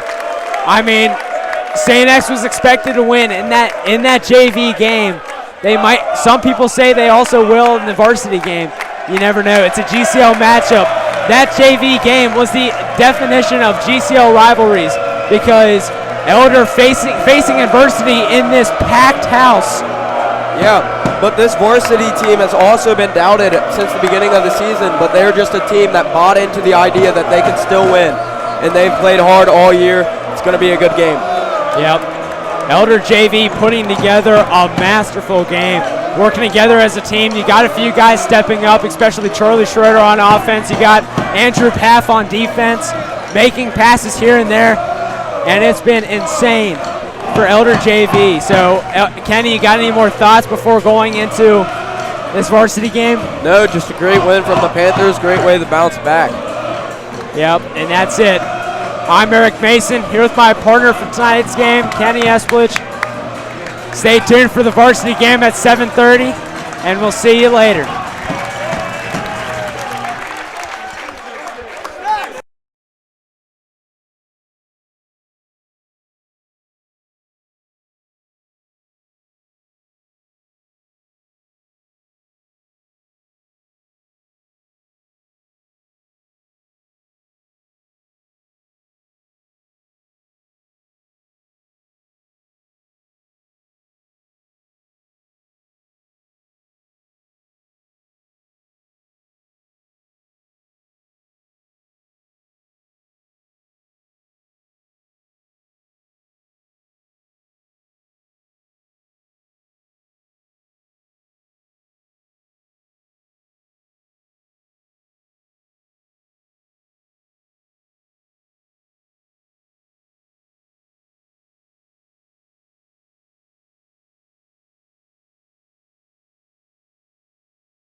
Welcome to EH Sports, where the Elder Panthers travel to North Bend Road to take on the St. Xavier Bombers.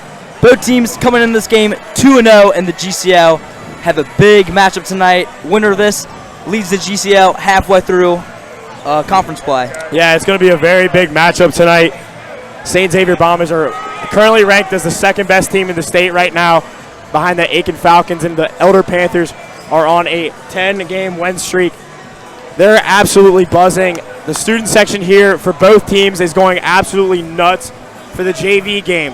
That just tells you how incredible it's going to be for this varsity matchup. Yeah, JV coming off a great win against the St. Xavier Bombers. I believe their first win in GCL play. But one thing that is key for this Panthers team tonight is you cannot give St. Xavier second chance points. No, this St. Xavier team is huge. Some would even say massive. They cannot give double chance opportunities for this team.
Welcome back, as after the prayer and the national anthem.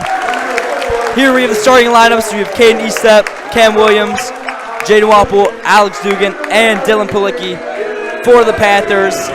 Getting some love from the crowd at the top, getting some boos from the lower section. Yeah, this Elder student section is going absolutely ballistic right now.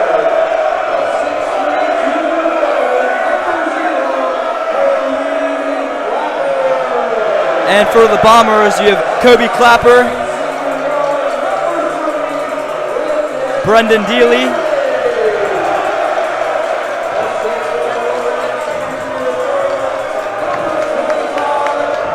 Braden Riley,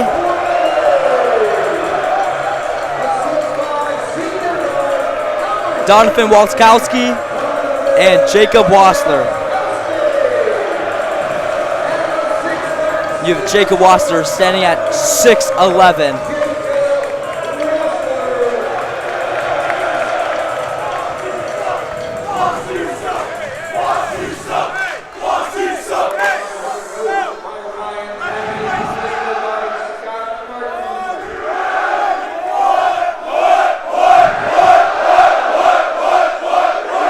All right, you have Elder's biggest guy standing at 6'3", and you, like I said before, Wasser standing at 6'11". Yeah, but Alex Dugan's been going up against guys bigger than him all year, so I think that he will be well prepared for this matchup. But Jacob's definitely the most talented big man that he has gone against this year.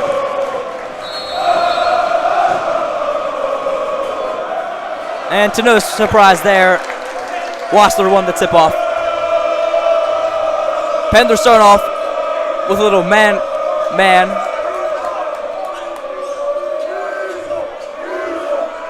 Walskowski going to be getting the Weasel chant tonight. I'm sure you'll hear a lot of that as we are right in front of this elder student section. Walskowski is going to be a key factor of this St. X offense. You see Williams playing a little bit off a clapper there, wanting him to shoot that three. Yeah, Kobe's not the best shooter on the floor, but Wassler is definitely one of them. He might be 6'11", but he can let it fly.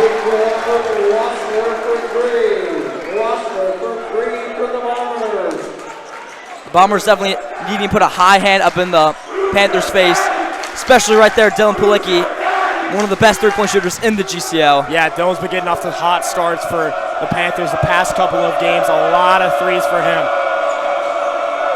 Another kid, Caden Eastep, he's been shooting the ball at a very well rate. Yeah, as you can see, the Bombers playing really aggressive man, really putting the hot hand in the face as Dugan answers right back with the three. Alex Dugan starting off hot for the Panthers. Just the start you want to see. Your big man makes one. Hey, we'll make one too. Maybe we'll see a little big man three action right tonight. You'll see a lot of them. Dugan can shoot the ball very well. And as you saw earlier, Jacob Wasser can shoot the ball at a very high rate. And a charge! A charge taken by Cam Williams. That is Dealey's first foul of the night. First foul of the night for both teams, and it's a charge coming. Shows you the grit that'll be shown in these GCL games. You can't do that.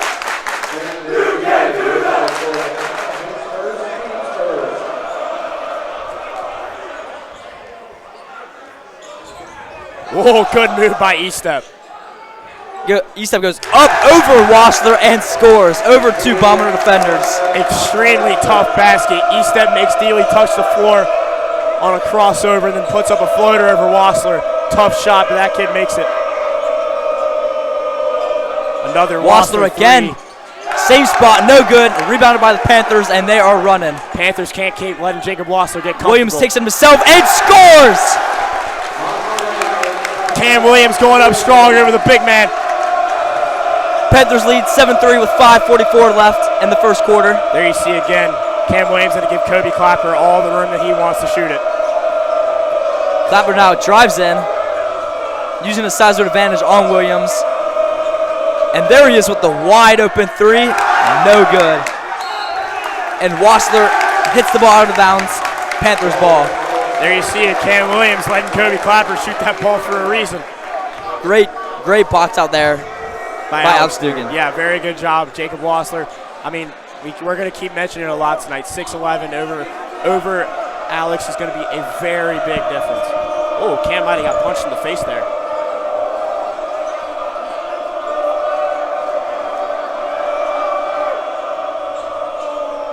Williams again driving in and is fouled by Wassler. Williams going to line for two. That is the Bombers' second foul and Wassler's first personal. Good job by Cam Williams to go up strong there on Jacob Wassler. Wassler's going to get a lot of block shots tonight. I believe he leads the GCL in block shots. And if the Panthers can get him in foul trouble, that will be huge. That would be massive.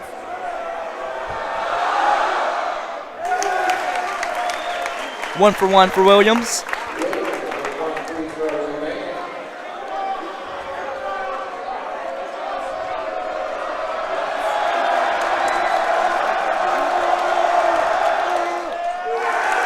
Two for two. Cam Williams unfazed in the face of the St. X student section. Another big point, the St. X student section is on the floor standing right in front of free throw shooters. On both sides. On both sides. It's going to be very difficult to make free throws. Riley to Wasser, out again. Same spot 3 times. He's 1 of 3. Again, can't keep letting Jacob Wasser don't let him get too many shots from out there. He's a really good shooter, shoots it very well. As there's a foul on Kobe Clapper. That's the 3rd foul of the Bombers already tonight. And subbing in is Kaduli and Moore. And for the Bombers, it is Charlie Gruber and Jack Ryan.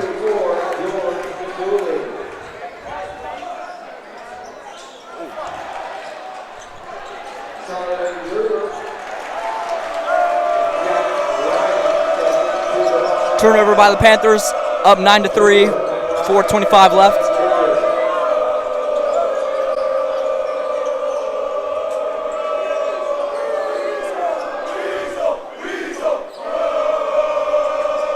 As Moore reads the pass, he's on a 1-on-2 situation, goes up strong, just misses.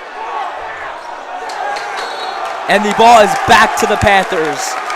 You know, Toby, I've always been confused about this goaltending rule because Connor Moore shot that layup, and there was 2 St. X defenders that went up and touched the backboard and interfered.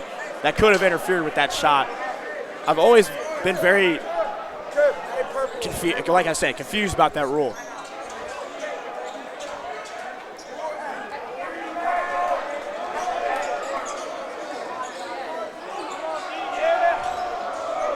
Bombers playing really tight on Palicki as he charges into the Bombers.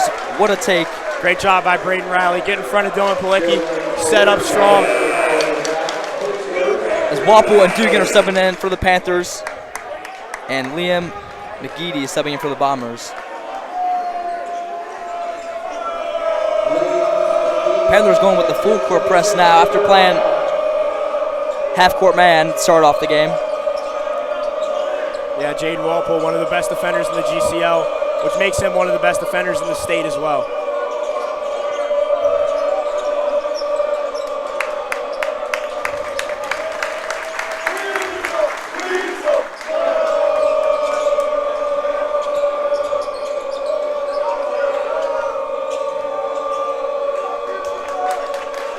Panthers playing terrific defense here, not giving the Bombers anything inside.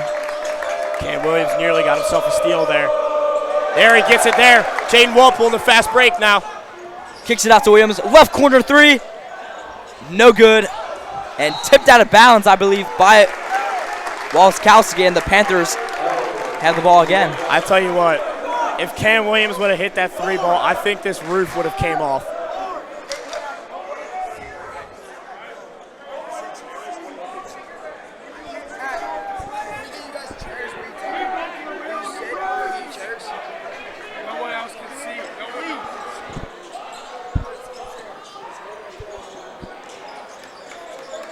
Williams with a cross-court pass to Wapple for a right corner 3. And an off-ball foul by George Kaduli.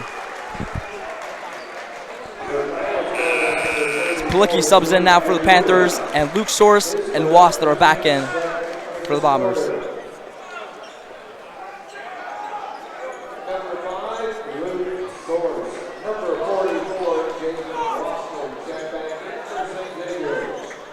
Elder's going to need to make sure that they got Alex Dugan on the floor whenever Jacob Wasser is also in the game.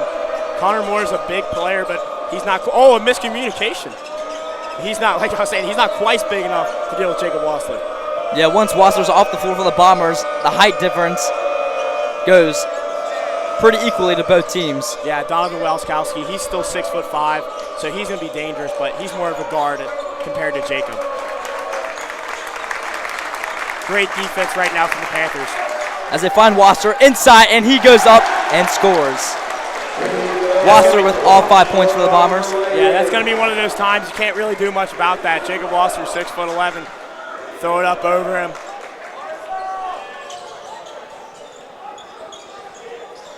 .207 left in the first quarter. Slight mismatch there. You got Luke Source guarding Alex Dugan right now.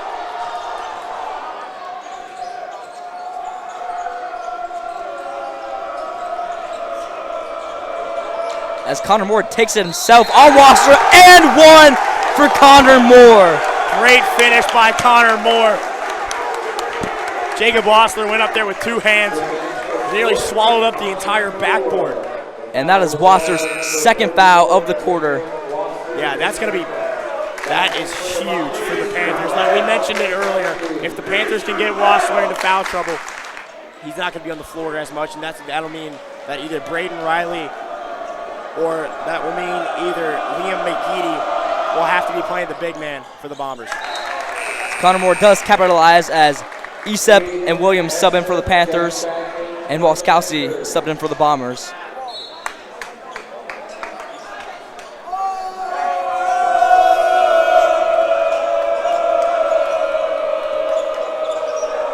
Great defense right now from the Panthers. Jaden Walpole picking up Dealey at half court.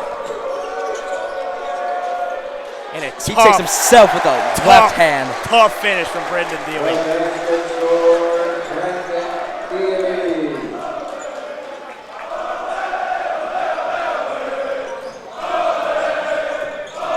You can see after that shot, both sides of X's student section just erupted as Williams with a nice bounce pass into Estep. And loose ball, and the Bombers pick it up. Great find from Cam Williams, but a good defensive play there from Dealey to rip that from Caden Estep. Source now taking it left. Dishes it out. Inside Dealey. Finds Shaq Ryan for three. In and out. Walskowski with offensive rebound and scores. I was a little surprised that Luke Source passed that one up. You know, hyper athletic guard. He might be short, but he can jump out of the gym. But still comes up fruitful for the Bombers. With that, Bombers cut down to one possession with 35 seconds left.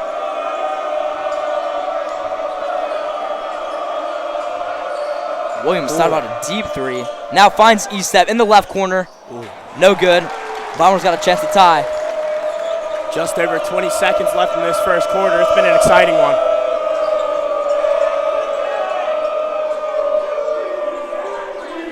Bombers look to hold the ball for the last shot.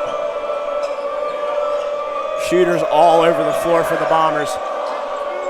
Ryan inside, making a move on Dugan. Finds Walskowski in the right corner. No good. And they wanted a foul there, big time. Walskowski really wanted a foul. He thought he got hit on the arm. Ref didn't quite see it. That was a great half by both teams there. Really good job by the Panthers getting Wassler in foul trouble. Yeah, very, very good first quarter for both teams. I mean, Jacob Wassler starting off hot. He had 4. Jacob Wassler had himself 5, to start the quarter.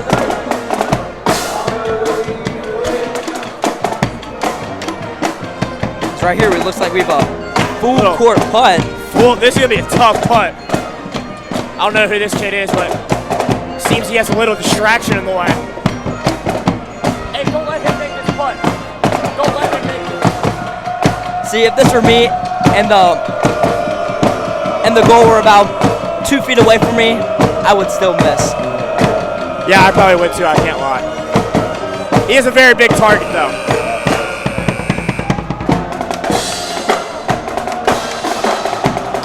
Oh, and I can't see anymore, but he got it! Wow. Highlight of the night.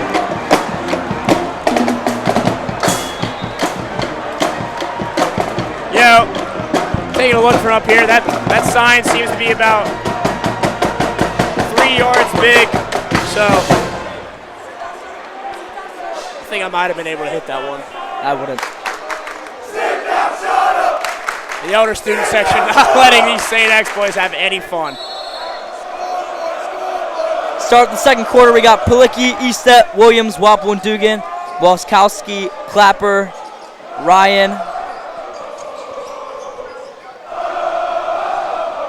Riley,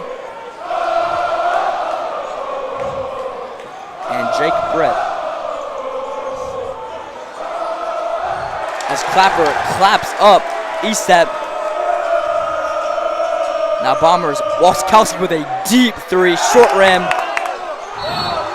And ball goes to the Panthers. Jacoby Clapper is playing some extremely aggressive defense tonight. He'll most likely be guarding Caden Eastep or Cam Williams for the most part. Elder's 2 best ball handlers and Elder's 2 best shooters. As Dealey and McGeady come in for the Bombers. Right now is when Elder needs to take advantage. Braden Riley's the tallest kid on the floor for St. X. I mean, he's probably 6'5", but right now is when Alex Dugan needs to take over. And the Bombers showing a little bit of full court pressure here to start off the second quarter. Dugan takes it left. Eastep left corner 3. Bingo! Big time shot from the sophomore, Caden Eastep. He's been stepping up in these GCL games big time. Panthers lead goes up to 6 after that 3.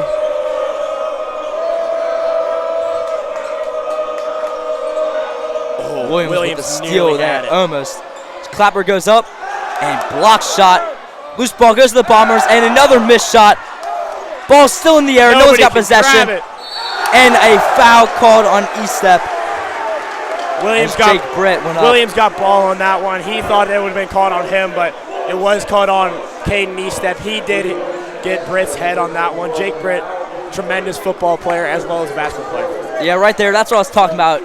Panthers can't give up second chance, or maybe that was probably like the 5th chance opportunity. 6th or 7th, maybe.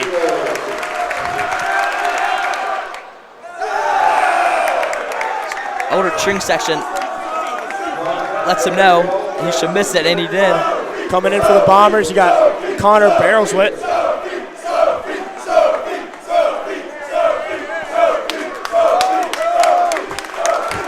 Second shot, 1 for 2. Elder still leading this one by 5. St. X has some very tough defenders, a lot of man. Ooh, little tug of the jersey there, as you saw. Is Dugan deep right 3, covered hard, missed shot, and the Bombers are going.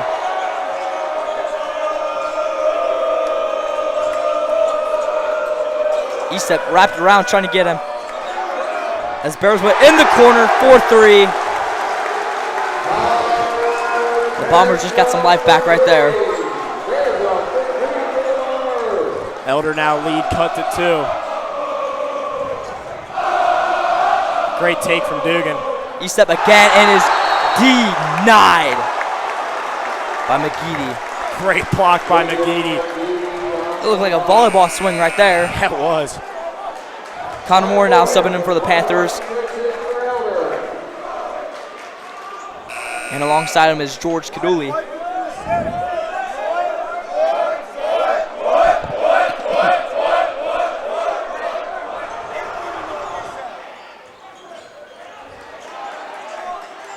Palicki thought about a 3. Bombers do not want to get Palicki any open shots. Tell you what, Elder has been earning a lot of their points tonight. Nothing free has been given to them by the Bombers. Williams now takes it himself. No call.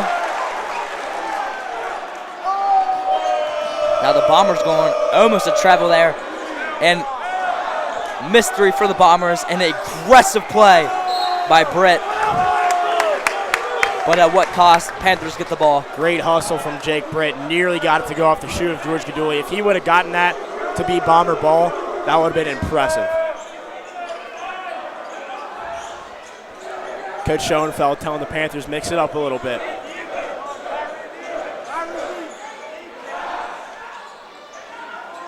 Oh. And a foul is called A punch in the on face. Dealey. I believe that's Dealey's second. That is Dealey's second.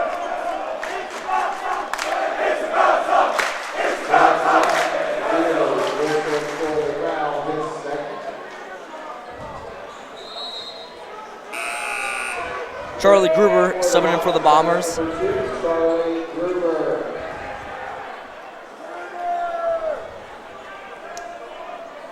Both these teams currently 2-0 in the GCL. Palicki with a wide open shot, now covered, missed. Dylan Palicki definitely could have finished there. Yeah, he did have an open lane, but that help side defense for the Bombers.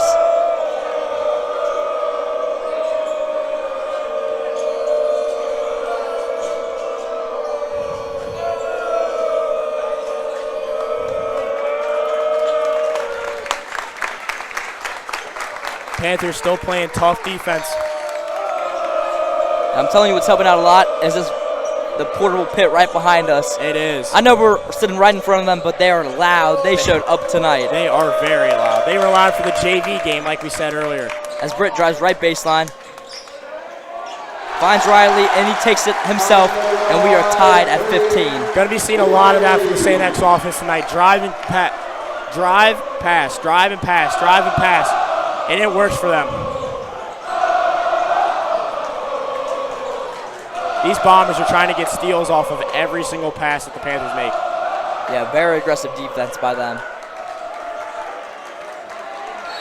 And there you go, a little too aggressive, and Braden Riley is called for a foul. Yeah, Riley pulled down the arm of Connor Moore there. Didn't allow him to even make an attempt to get to the ball. Kobe Clapper subbing in for Riley now, and Wapple and Dugan subbing in for the Panthers.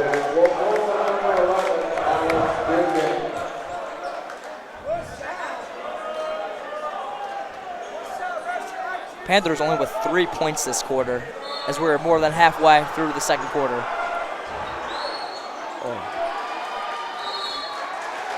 And a miscommunication there as the Bombers now get the ball.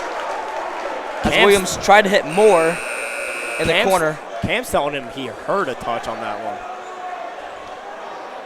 But that Bomber section down there is loud.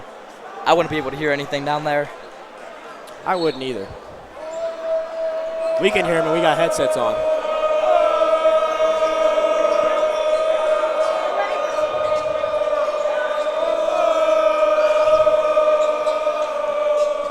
Gruber getting trapped down there.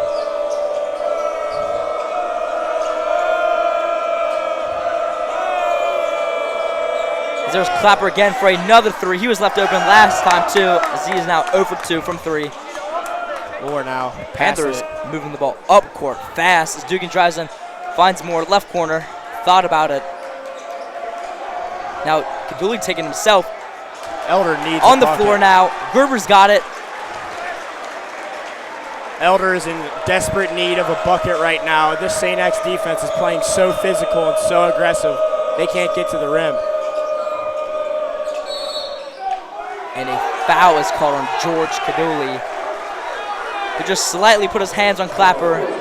That's enough to get called for. That, to me, is an astonishing call. I mean, if you're not calling that down there at the other end of the floor, where, I mean, the elder players are getting absolutely hammered by the Bombers. I mean, but you call it when George just for a half a second puts 2 hands on him. And yes, it is a foul, but if you're going to call it down here, you got to call it down there. As Waskowski and Source subbing in for the Bombers, with ESEP subbing in for the Panthers. As Source is down low, out to Waskowski, and a ball is last tip touched by Williams. Great job by Cam Williams. Don't let Donnie Waskowski get anything open. Donnie's one of the best scorers in the GCL. And a timeout would be called by Coach Schoenfeld. He'll take 30 seconds here to talk to the Panthers. One thing I noticed about this Bombers offense is even though they don't have Wassler, they're still a pretty big team. Yeah. But they haven't been doing much inside. They've been really relying on the outside, the three-pointer. Yeah, but when they are getting inside, it's everybody getting inside. We just saw there 2 times Luke Source, one of the smaller, I'm pretty sure I believe the smallest kid on St. X's roster, if not one of the smallest. He's in the paint almost every single possession. But you have Donovan Waskowski, who's the tallest guy on the floor for them, out on the perimeter. Now, yes, Donnie is an incredible shooter. He's an incredible scorer, but if he was able to get down to the post, he'd be able to score at will. Yeah, but one thing that did work for them is when they drove inside, kicked out, and drove right back in. Yeah, I said that earlier. Drive and pass. You're going to get teams confused by what's going on. You're going to get them out of the loop, and they're going to get open shots. One thing for the Panthers is they just need to stay calm. This is a very, very exciting game for both teams. So there you have it inside for the Bombers and a one for McGeady. Chance on a 3-point play. This is the Bombers' first lead since 3-0. I guess that we have decided that this game will not be as physical now. As Jake Britt subbed in for the Bombers.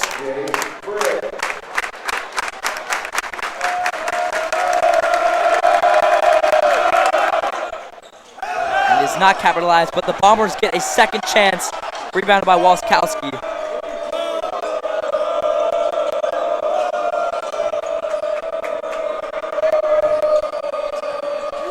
Walskowski thought about a three, now drives it in himself. Take it up and is fouled by Alex Dugan. But the non-baseline ref is the one who called that all the way up at half court.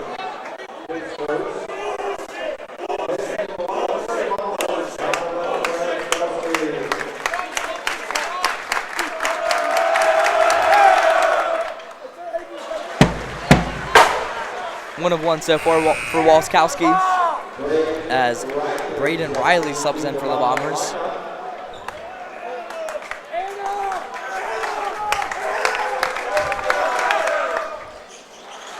Two for two. Now the Bombers here, full court press.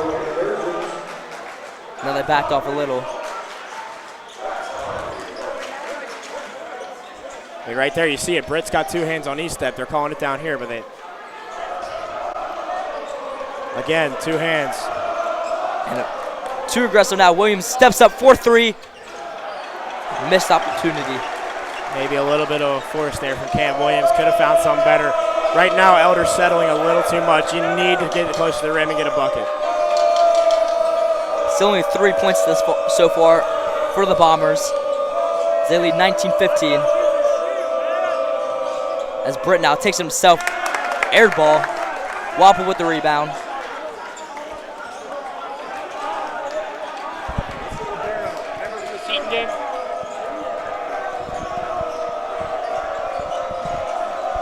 Dugan open for three, decides to take it, touching.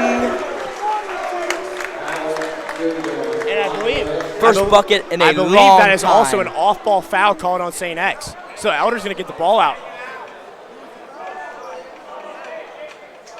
That is the Panthers' first basket in a long time this quarter. Yeah, and they needed that one. Yeah, Elder's going to get the ball here again. It's an off-ball foul called on the Bombers. Now Palicki subbing in with 1:26 left in the first half. The Bombers lead 19-18 as Source now subs in for the Bombers.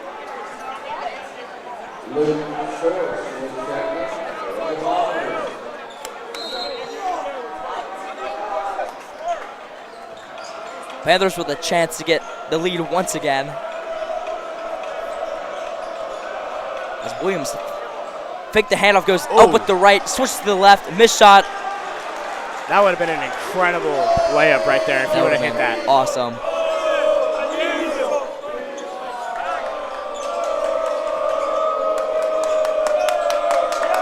One minute left in the second quarter. Walskowski with the three. No good. Rebounded by the Panthers. A double team by E-Step. So now finds Williams. Cuts inside the middle. Goes up. And man. He gets his own rebound though. Goes up again and scores. 20-19. 35 left. Great job by Cam Williams. Stay with it. Don't give up at all. Manages to find himself too. Aggressive defense from Dylan Palicki out there at half court.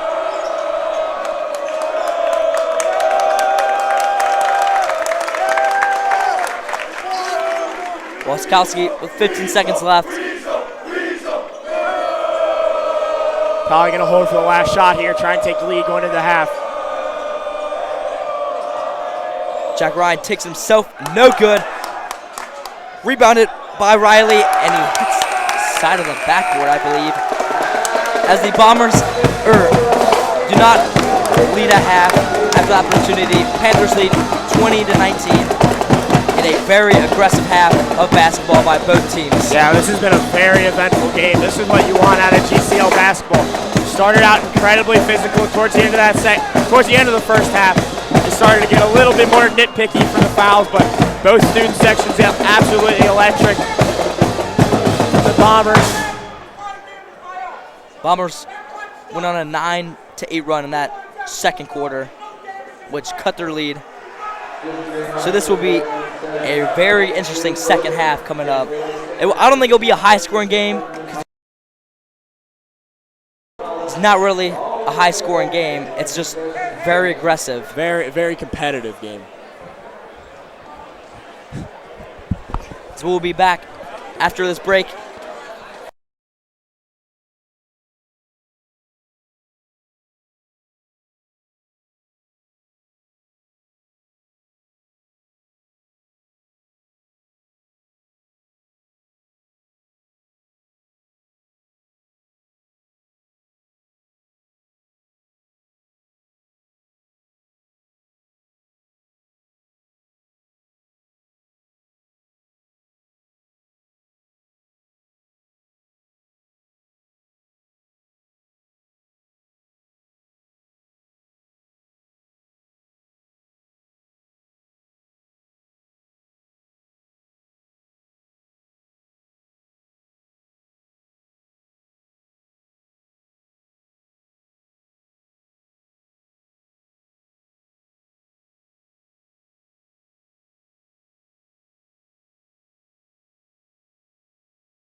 Welcome back to EH Sports, where the Panthers lead the Bombers 20-19 in a great first half. An exhilarating first half.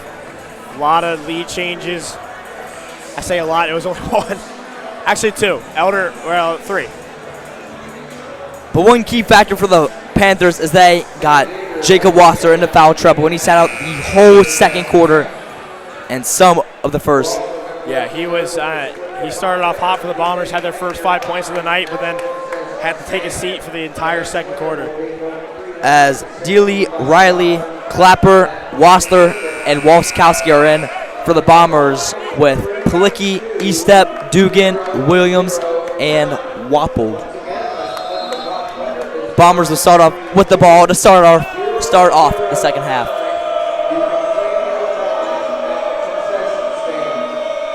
Wassler back on the court for the Bombers. I don't think anybody's surprised about that.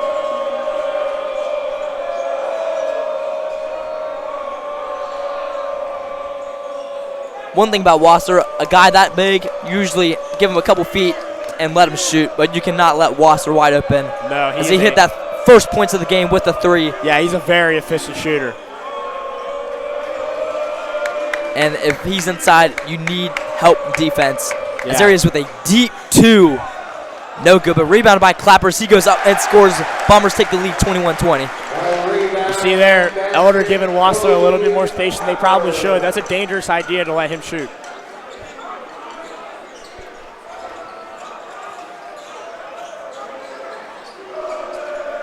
Williams thought about a three and is fouled by Clapper. That's Clapper's second of the night. But it looks like he slipped there almost, so that's at least what the Bombers wanted. If the Panthers can get Clapper into foul trouble, that'd be big. Kobe Clapper's one of the best defenders in the GCL.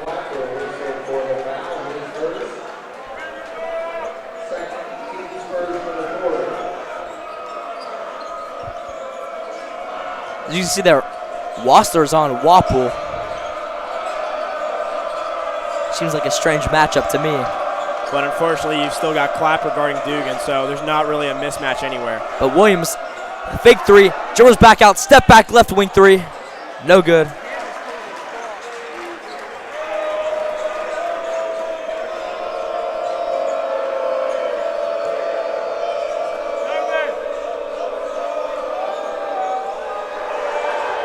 As Riley's open, wide open for three, and he drains it. Yeah, Cam Williams getting held down there by Wassler in the low block, not letting Riley get open at all. And these Bombers student sections are electric right now, jumping up and down. Plural. Student sections, not just one. You got one on both ends of the floor. Each section is about as big as other student section up here.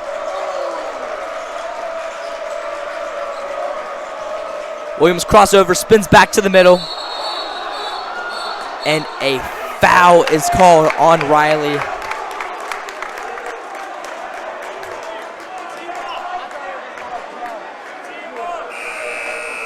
Connor Moore subbing in for the Panthers.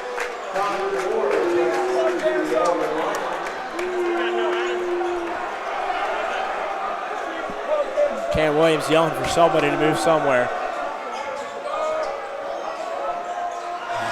Ball is turned over.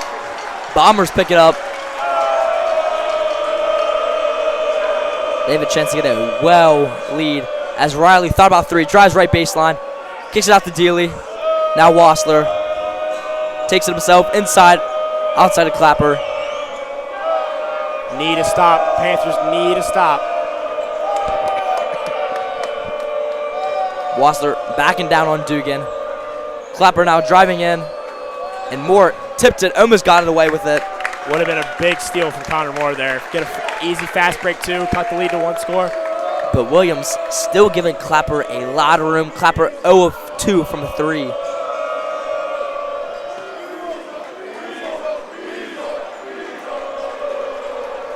Wassler taking himself right side, missed shot, and almost a tip back by Clapper. Wassler keep going up with his rebound, and he scores 26-20. Using that 6'11" reach to go up there high and get that ball.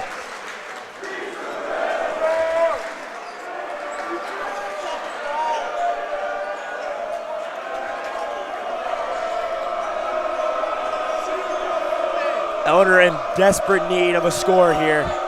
As a Williams foul. is double teamed and is fouled. That's Riley's third foul of the night already. But St. X comes in with just more height. As Connor Bearswill comes in for the Bombers. Wapple subs in for the Panthers. Williams will take this one out for the Panthers.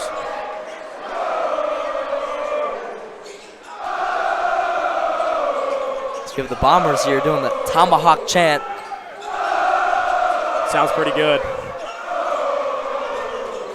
As Williams drives inside, in and out. Panthers student section not happy about that one. That ball was about halfway down the basket.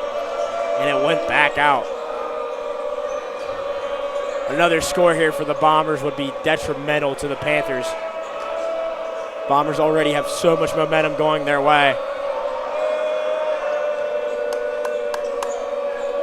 Walskowski working on E-step. Clapper wide open three. No one in sight. I think that might be a little bit mental games too, you know, if you're getting that much space.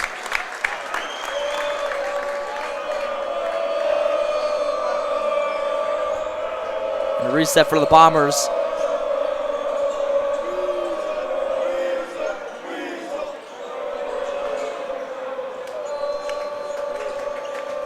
Dealey now with a high sky hook left hand shot. That is hard to do. That was incredible. What a great finish by Brendan Dealey. That nearly hit the top of the backboard. And a timeout taken by Coach Schoenfeld. The Bombers are rolling right now. Elder has not scored since the start of the half. And you said it, the Bombers are simply rolling.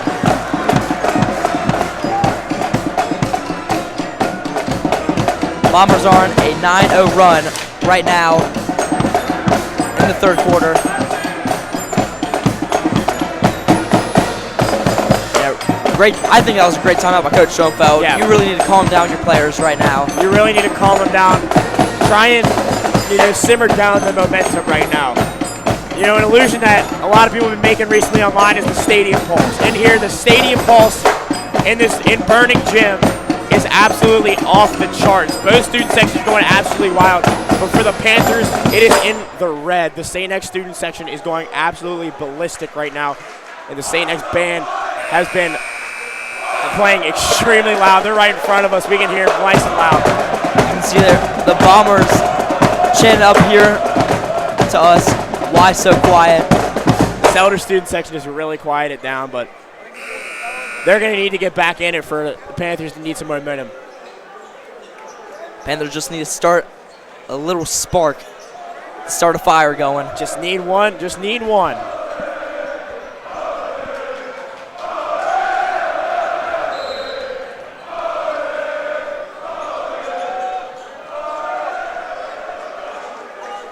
Let's see what Coach Schoenfeld drew up.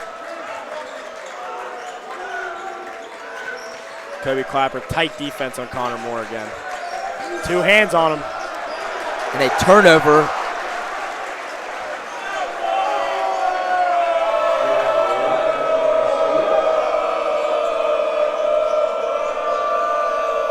This St. X offense has been absolutely on fire. Walskowski with a right corner three. And Bombers, Jack Ryan with the rebound. And I believe this will be a discussion right here. And it looks like the Bombers called a timeout after an aggressive rebound by Ryan. Yeah, Elder's going to need a big stop right here. And they're going to need to score fast. They need to really start get going.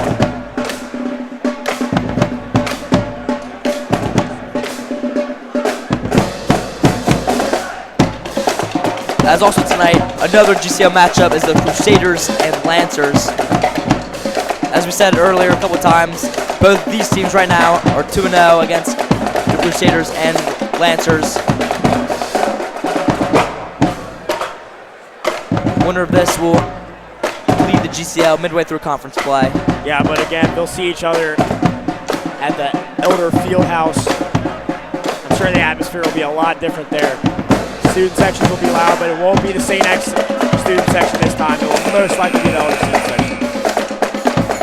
But there definitely will be X student section. There will be. There will be. Up in the top left corner, just like right now. Just like right now.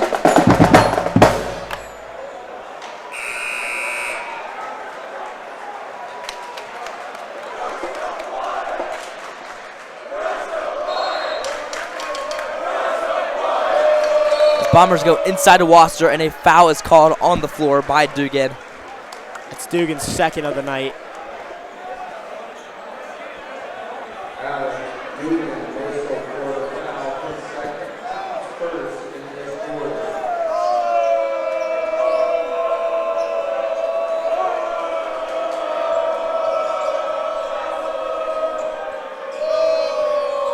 Williams with a very aggressive defense and a too aggressive as he is called for a foul.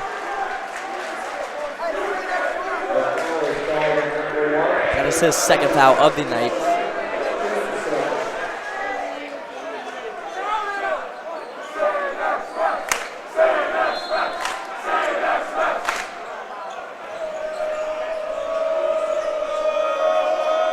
Bombers look to go inside to Wasser, taken by Dugan. Great interception by the outside linebacker. Wapple thought about three, drives in left now, bounce pass into Dugan, and a turnover. Is dealing now with it. Elder cannot keep turning the ball over here on these offensive possessions. Every single time the Panthers have the ball from now on out, it will be crucial. Dealey drives left, finds Bearsville left corner three, no good. Williams driving in now. No fouls called.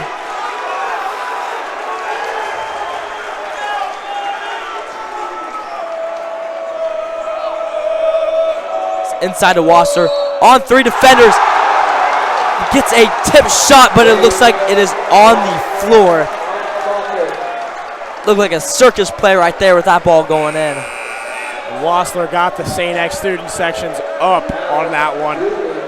As McGeady subs in for the Bombers with Chumley and Estep for the Panthers. St. X currently still on a 8-0 run. And this is a very small lineup for the Panthers. Yeah. Dealey finds Walskowski right corner three and banks it in. Big shot from Donnie Walskowski. Bombers with the first double-digit lead of the night tonight for both teams. Elder is in desperate need of a bucket right now. It doesn't matter if it comes from the paint. And right now, Connor Moore is trying to work on Jacob Wassler. Wassler's a little bit too big for that.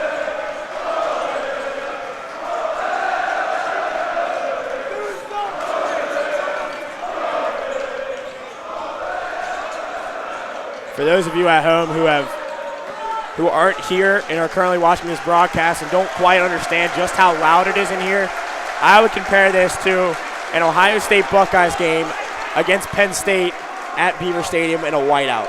This is absolutely electric. St. X bench offering for the student section to make some noise as the Panthers will hold for the last shot here in this third quarter. The Panthers went scoreless this quarter so far. As Morris tries to step up for three, denied by Wasser, and a foul is called on Bearsville. Big time block from Jacob Wassler there as he taunts the Elder student section a little bit. As Clapper and Britt subbing for the Bombers, and Williams, Dugan, and Palicki subbing in for the Panthers. That was an impressive defensive play there from Jacob Wassler. It doesn't matter how tall you are, getting a block on the perimeter is tough. Williams cannot end the streak as Clapper chucks up a shot. That is no good. Jake Britt had some words for Cam Williams there on the floor after Cam fell. But an amazing half for the Bombers there. Offense was good, but defense was even better. So we have a half-court shot opportunity. Johnny Gutman. Oh, he made it! Johnny Gutman from half court.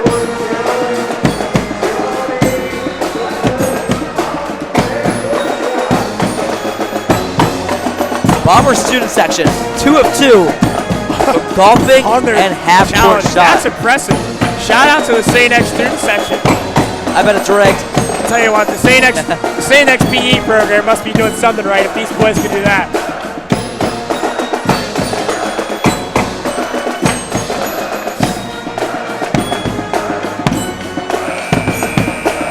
What will the Panthers need to do to pull off this comeback in the fourth quarter? Score the basketball. You need to get a bucket some way to stop this St. X momentum. I believe that X will come out with, Elder's going to come out with possession here, as possession error is heading their way. You need to score and you need to get stops. You need to stop. You need to cool down the St. X offense in some way. Everything seems to be falling for them. They're getting more calls than Elder is, but you have to be able to play through that. As Riley, Bearswill, McGeady, Dealey, and Clapper are in for the Bombers, and Eastet, Williams, Wapple, Palicki, and Dugan in for the Panthers. Elder student section trying to show some life here. Really no spark in a long time, but scoreless in that third quarter and barely any points in that second. Yeah. It's Wapple going all the way around the perimeter, trips and falls. You know, I think this floor might be a little bit slick. I mean, there's been a lot of people falling. Palicki Palicki for three. Bingo! That's what the Panthers needed right there. A big-time shot. Big-time shot from Del Palicki. Cuts the lead down to single digits. As the Panthers trying to let the Bombers know. And a travel is called on the Bombers. Panthers showing some life here. Panther student section getting up a little bit. But you know, the Bombers doing the old scoreboard. Never gets old. You can't argue with that chant. You can't at all.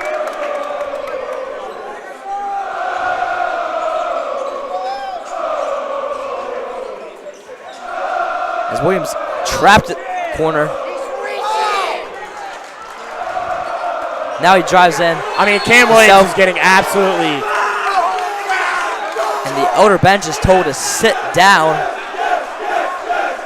Cam Williams was getting absolutely mauled trying to drive to the basket. I mean, I don't understand how that isn't called at the volleyball line.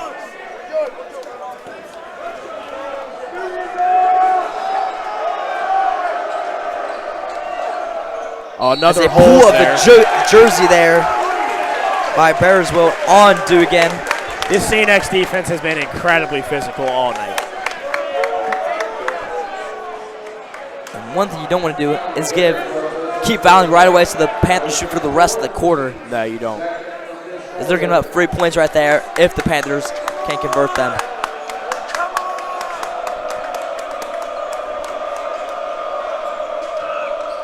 Williams now driving himself with the left floater. No good. Rebounded by Clapper. And a timeout taken by Coach Ryan Fleming. Elder got a little bit of life there with that three from Palicki and a stop on the defensive end, but they're going to need to keep scoring. Moore went to check in, but also Wassler for the Bombers. Wassler and Walskowski were both out for that first part of the fourth quarter. Yeah.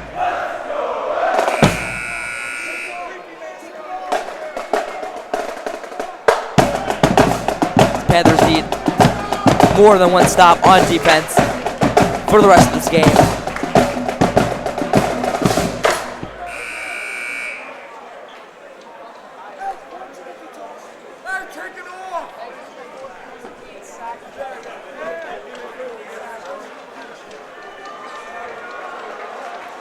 It's going to be St. X ball coming out of this timeout. Wassler and Walskowski both in for the Bombers now after that timeout. Yeah. Big height advantage for the Bombers now as Alex Dugan takes a seat. And a hit off Wapple's head. Right off the noggin. But the Bombers do get the ball back.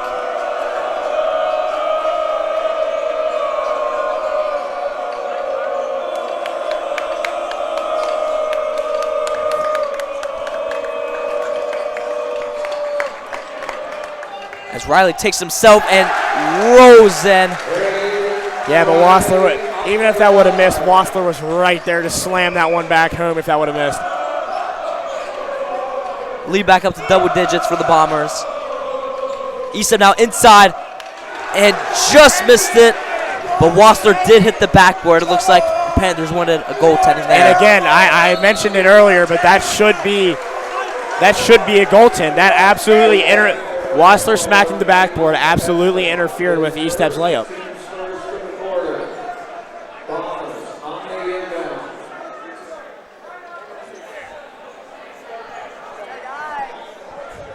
Just over 6 minutes left in the fourth quarter.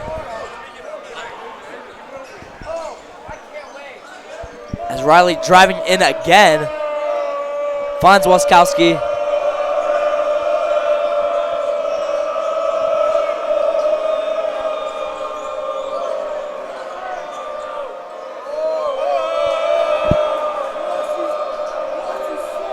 Wassler struggling to find someone at the top of the key.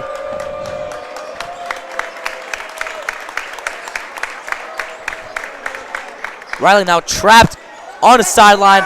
Tip ball. Wassler finds it. Thought Wassler might have tried to back down Connor Moore from the top of the key there. Dealey now drives in left side.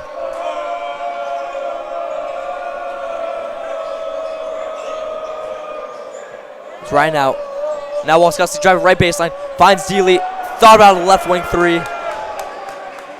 Back to Waskowski with a dangerous throw to the corner. The Bombers just will be playing around. Eastep nearly got that one. Cam Williams goes It's flying. right in the back door. It goes up 4-2. What a find by Dealey. Great pass from Brendan Dealey, and a great cut by Jack Ryan at that. Yeah, great back door there as his defender went to, as his defender turned his back, going for that double team. And Dealey with a little too aggressive defense. You know, I thought that almost didn't get called a foul there.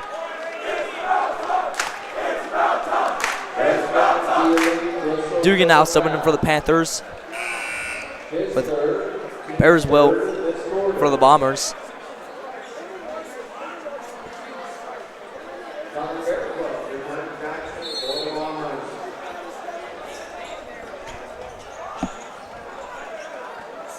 Oh my goodness. And almost thrown away. Williams now drives inside, goes up with the right, and a foul called on Wassler. Wassler had some words for the ref there too. Thought he nearly got teed up.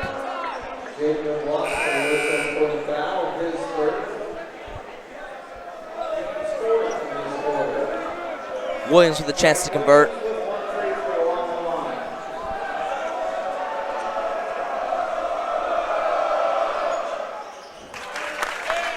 And he does. Walpole got to pick up Dealey full court here, going for the trap. Tell you what, breaking presses must be pretty nice for the Bombers, having Wassler being able to go to the middle of the court there. You can throw it up high to where nobody else can get it, and Jacob can go up there and pick it off the top shelf. And a foul is called on Caden Eastep. Caden Estep was over the foul. His third, his second.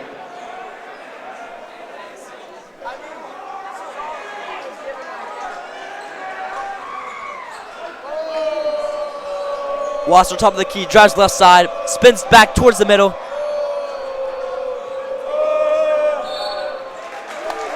Timeout called by Coach Fleming.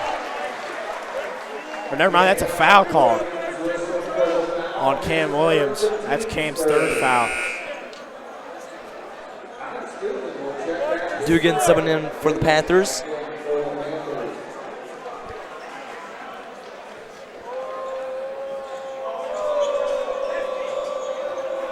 Dealey now left again. Very strong with that left hand. I believe he is left-handed. I might be wrong. Don't quote me on that. And a push is called on Cam Williams. And this cheering section right behind us erupted as they wanted to travel. I don't disagree with these boys behind us. They're giving them the push it chant.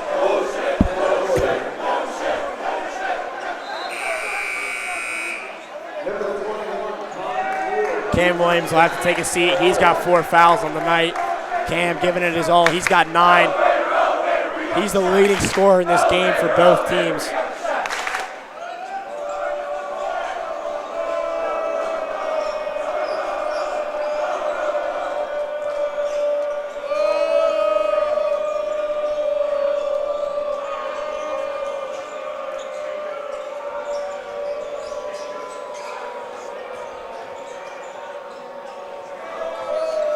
As Estep almost reads the pass. Dealey now going in with the right. And a missed shot. Estep comes up with the rebound. Panthers have a 2-on-1 situation. Wasser trailing behind. Oh my goodness. And Waskowski smacks Palicki. Very hard foul there on Palicki.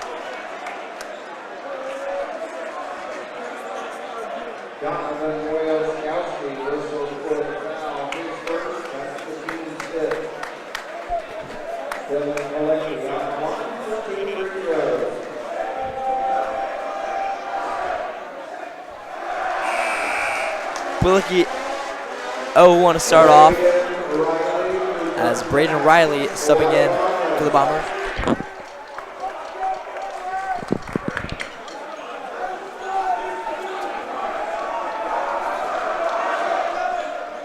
Palicki goes 0 of 2 from the line. That's killer.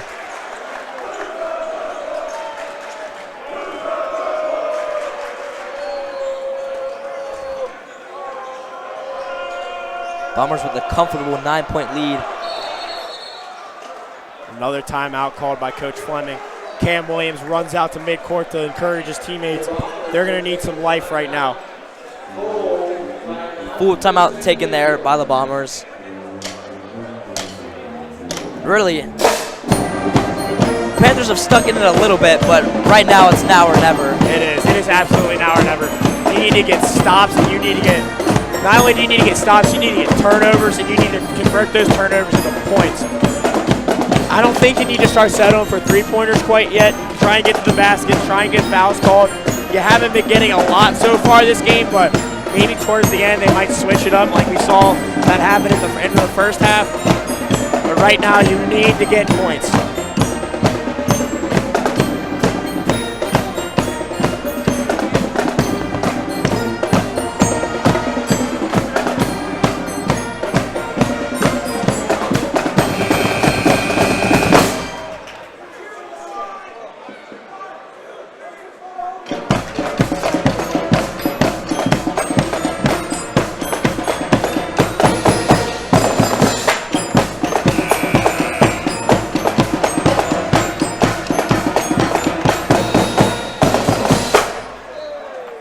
Bombers get the ball out underneath their own hoop.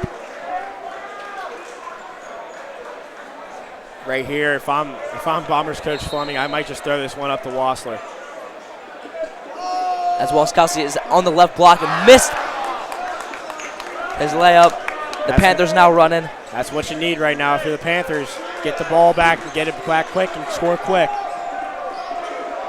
Wapple, right corner three, too strong. Coach Schoenfeld calling for fouls now. Down 9 with 2:30 left. I think that's the right idea.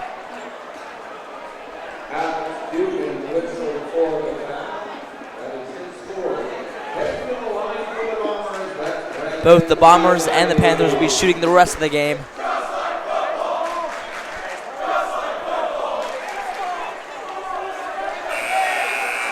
Dealey goes 1 for 1 to start off.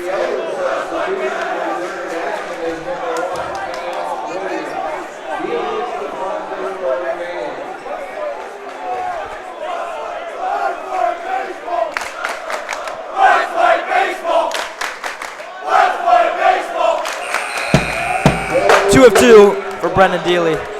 Right now, these student sections starting to go at it. As Kobe Clapper subs in.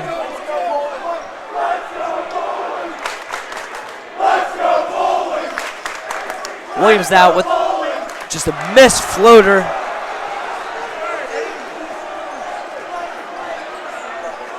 Coach Schoenfeld calling for the Panthers to foul Riley. As Waskowski for a deep three. Drains it. That might be the dagger in the Panthers' hearts. Bombers lead goes up to 14 now. Blicky cuts inside with a nice little. Very good finish by Dylan Palicki, showing a little bit of life. As Coach Schoenfeld will call timeout. 1:50 left in the fourth quarter as the Bombers lead by 12.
Coming out of this timeout, Bombers get the ball with the lead up by 12.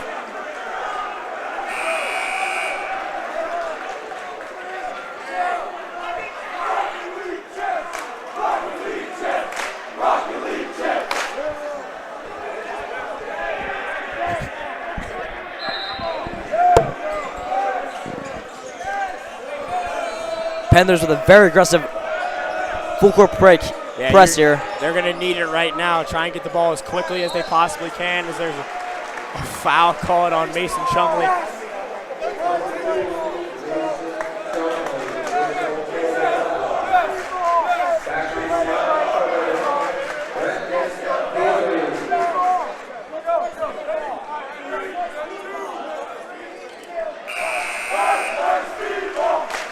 Clapper coming in for the Bombers, and Williams, Blicky, and Dugan subbing for the Panthers.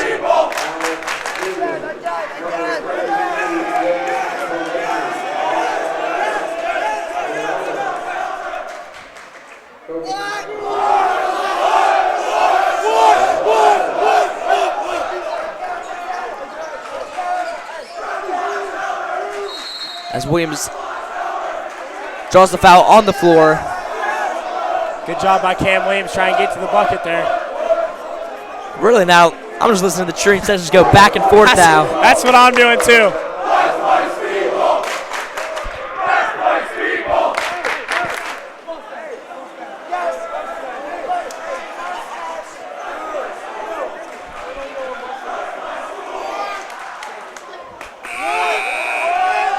As more Chumley and Pav looks to be subbing in for Cam Williams, who's shooting the free throws, is subbing in.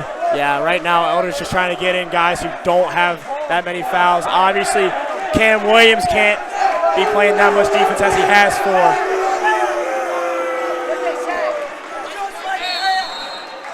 And a foul is now called on Wapple.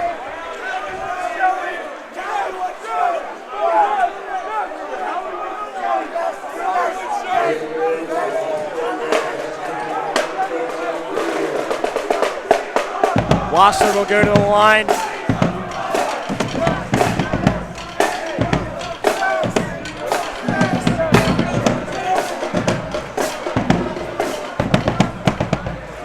As the band was playing during Wasser's free throw, the conductor did not like that at all. He was trying to stop him as quickly as possible. Yeah, but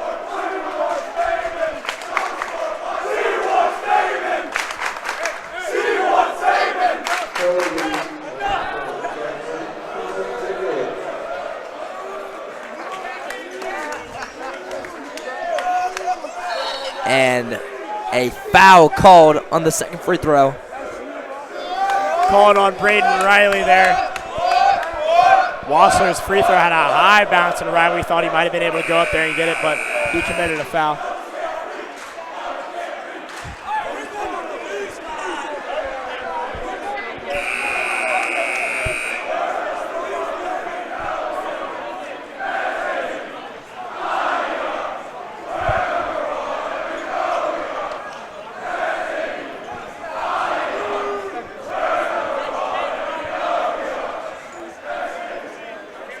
Williams at the line, down 13 with 1:31 left.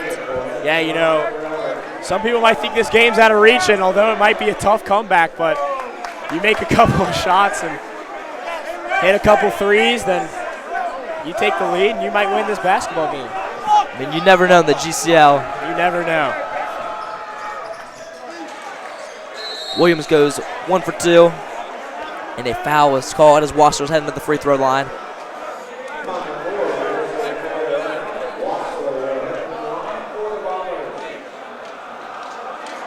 Wassler now with 8. Cam Williams still the leading scorer of this matchup. He has 11 right now.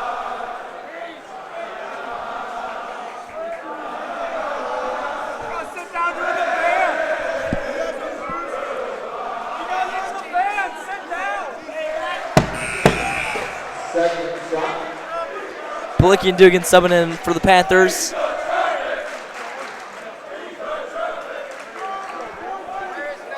As you can see, the Purple Panther fans heading out before the traffic starts. Great rebound by Cam Williams, but Kobe Clapper Just rips it out.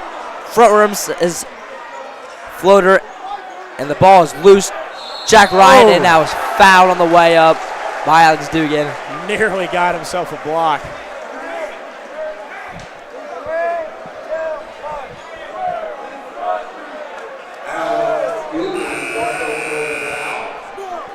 This is a very, very long last couple minutes in a basketball game. I think this last 10 seconds has lasted 2 minutes. Felt like it was 1:31 left on the clock about 5 minutes ago.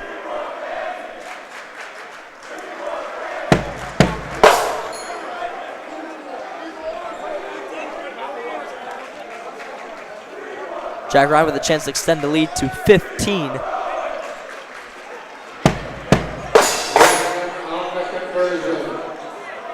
Kobe Clapper still with some tight defense on Cam Williams. Moore with a nice fake on Wasser. Now Williams for three.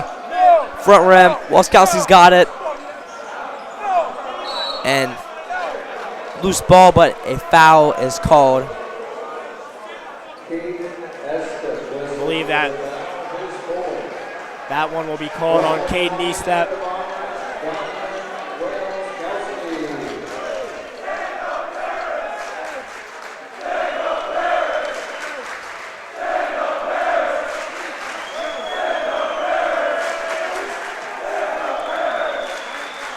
And in the second half, or at halftime, the Panthers were leading 20-19, if I'm not mistaken. Yeah, and now it is 45. And they have scored 10 points as a group substitution for the Panthers. And Kamzi, sorry if I mispronounce this, but Wonkwu. It's a good attempt. It's a good attempt. It's a good attempt. But you know, Bomber Nation, you can tell, just loves that man. They all cheered as loud as they could when he subbed in. We will refer to him as Kamzi whenever he touches the ball.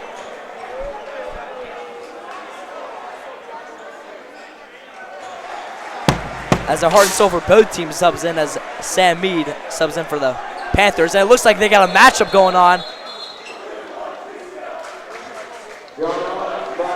And a little malfunction for the clock there.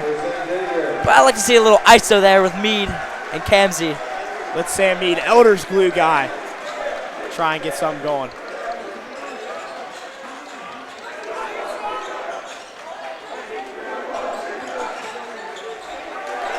As a turnover by the Panthers. I do not know if that will be the end of it, or if Coach Schoenfeld wants another foul. As Brady McDonald subbed in for the Bombers.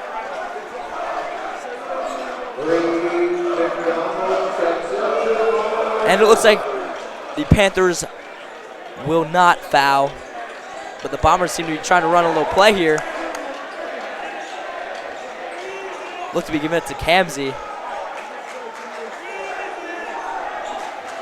As they do, at half court, they want him to shoot it. Hands it off.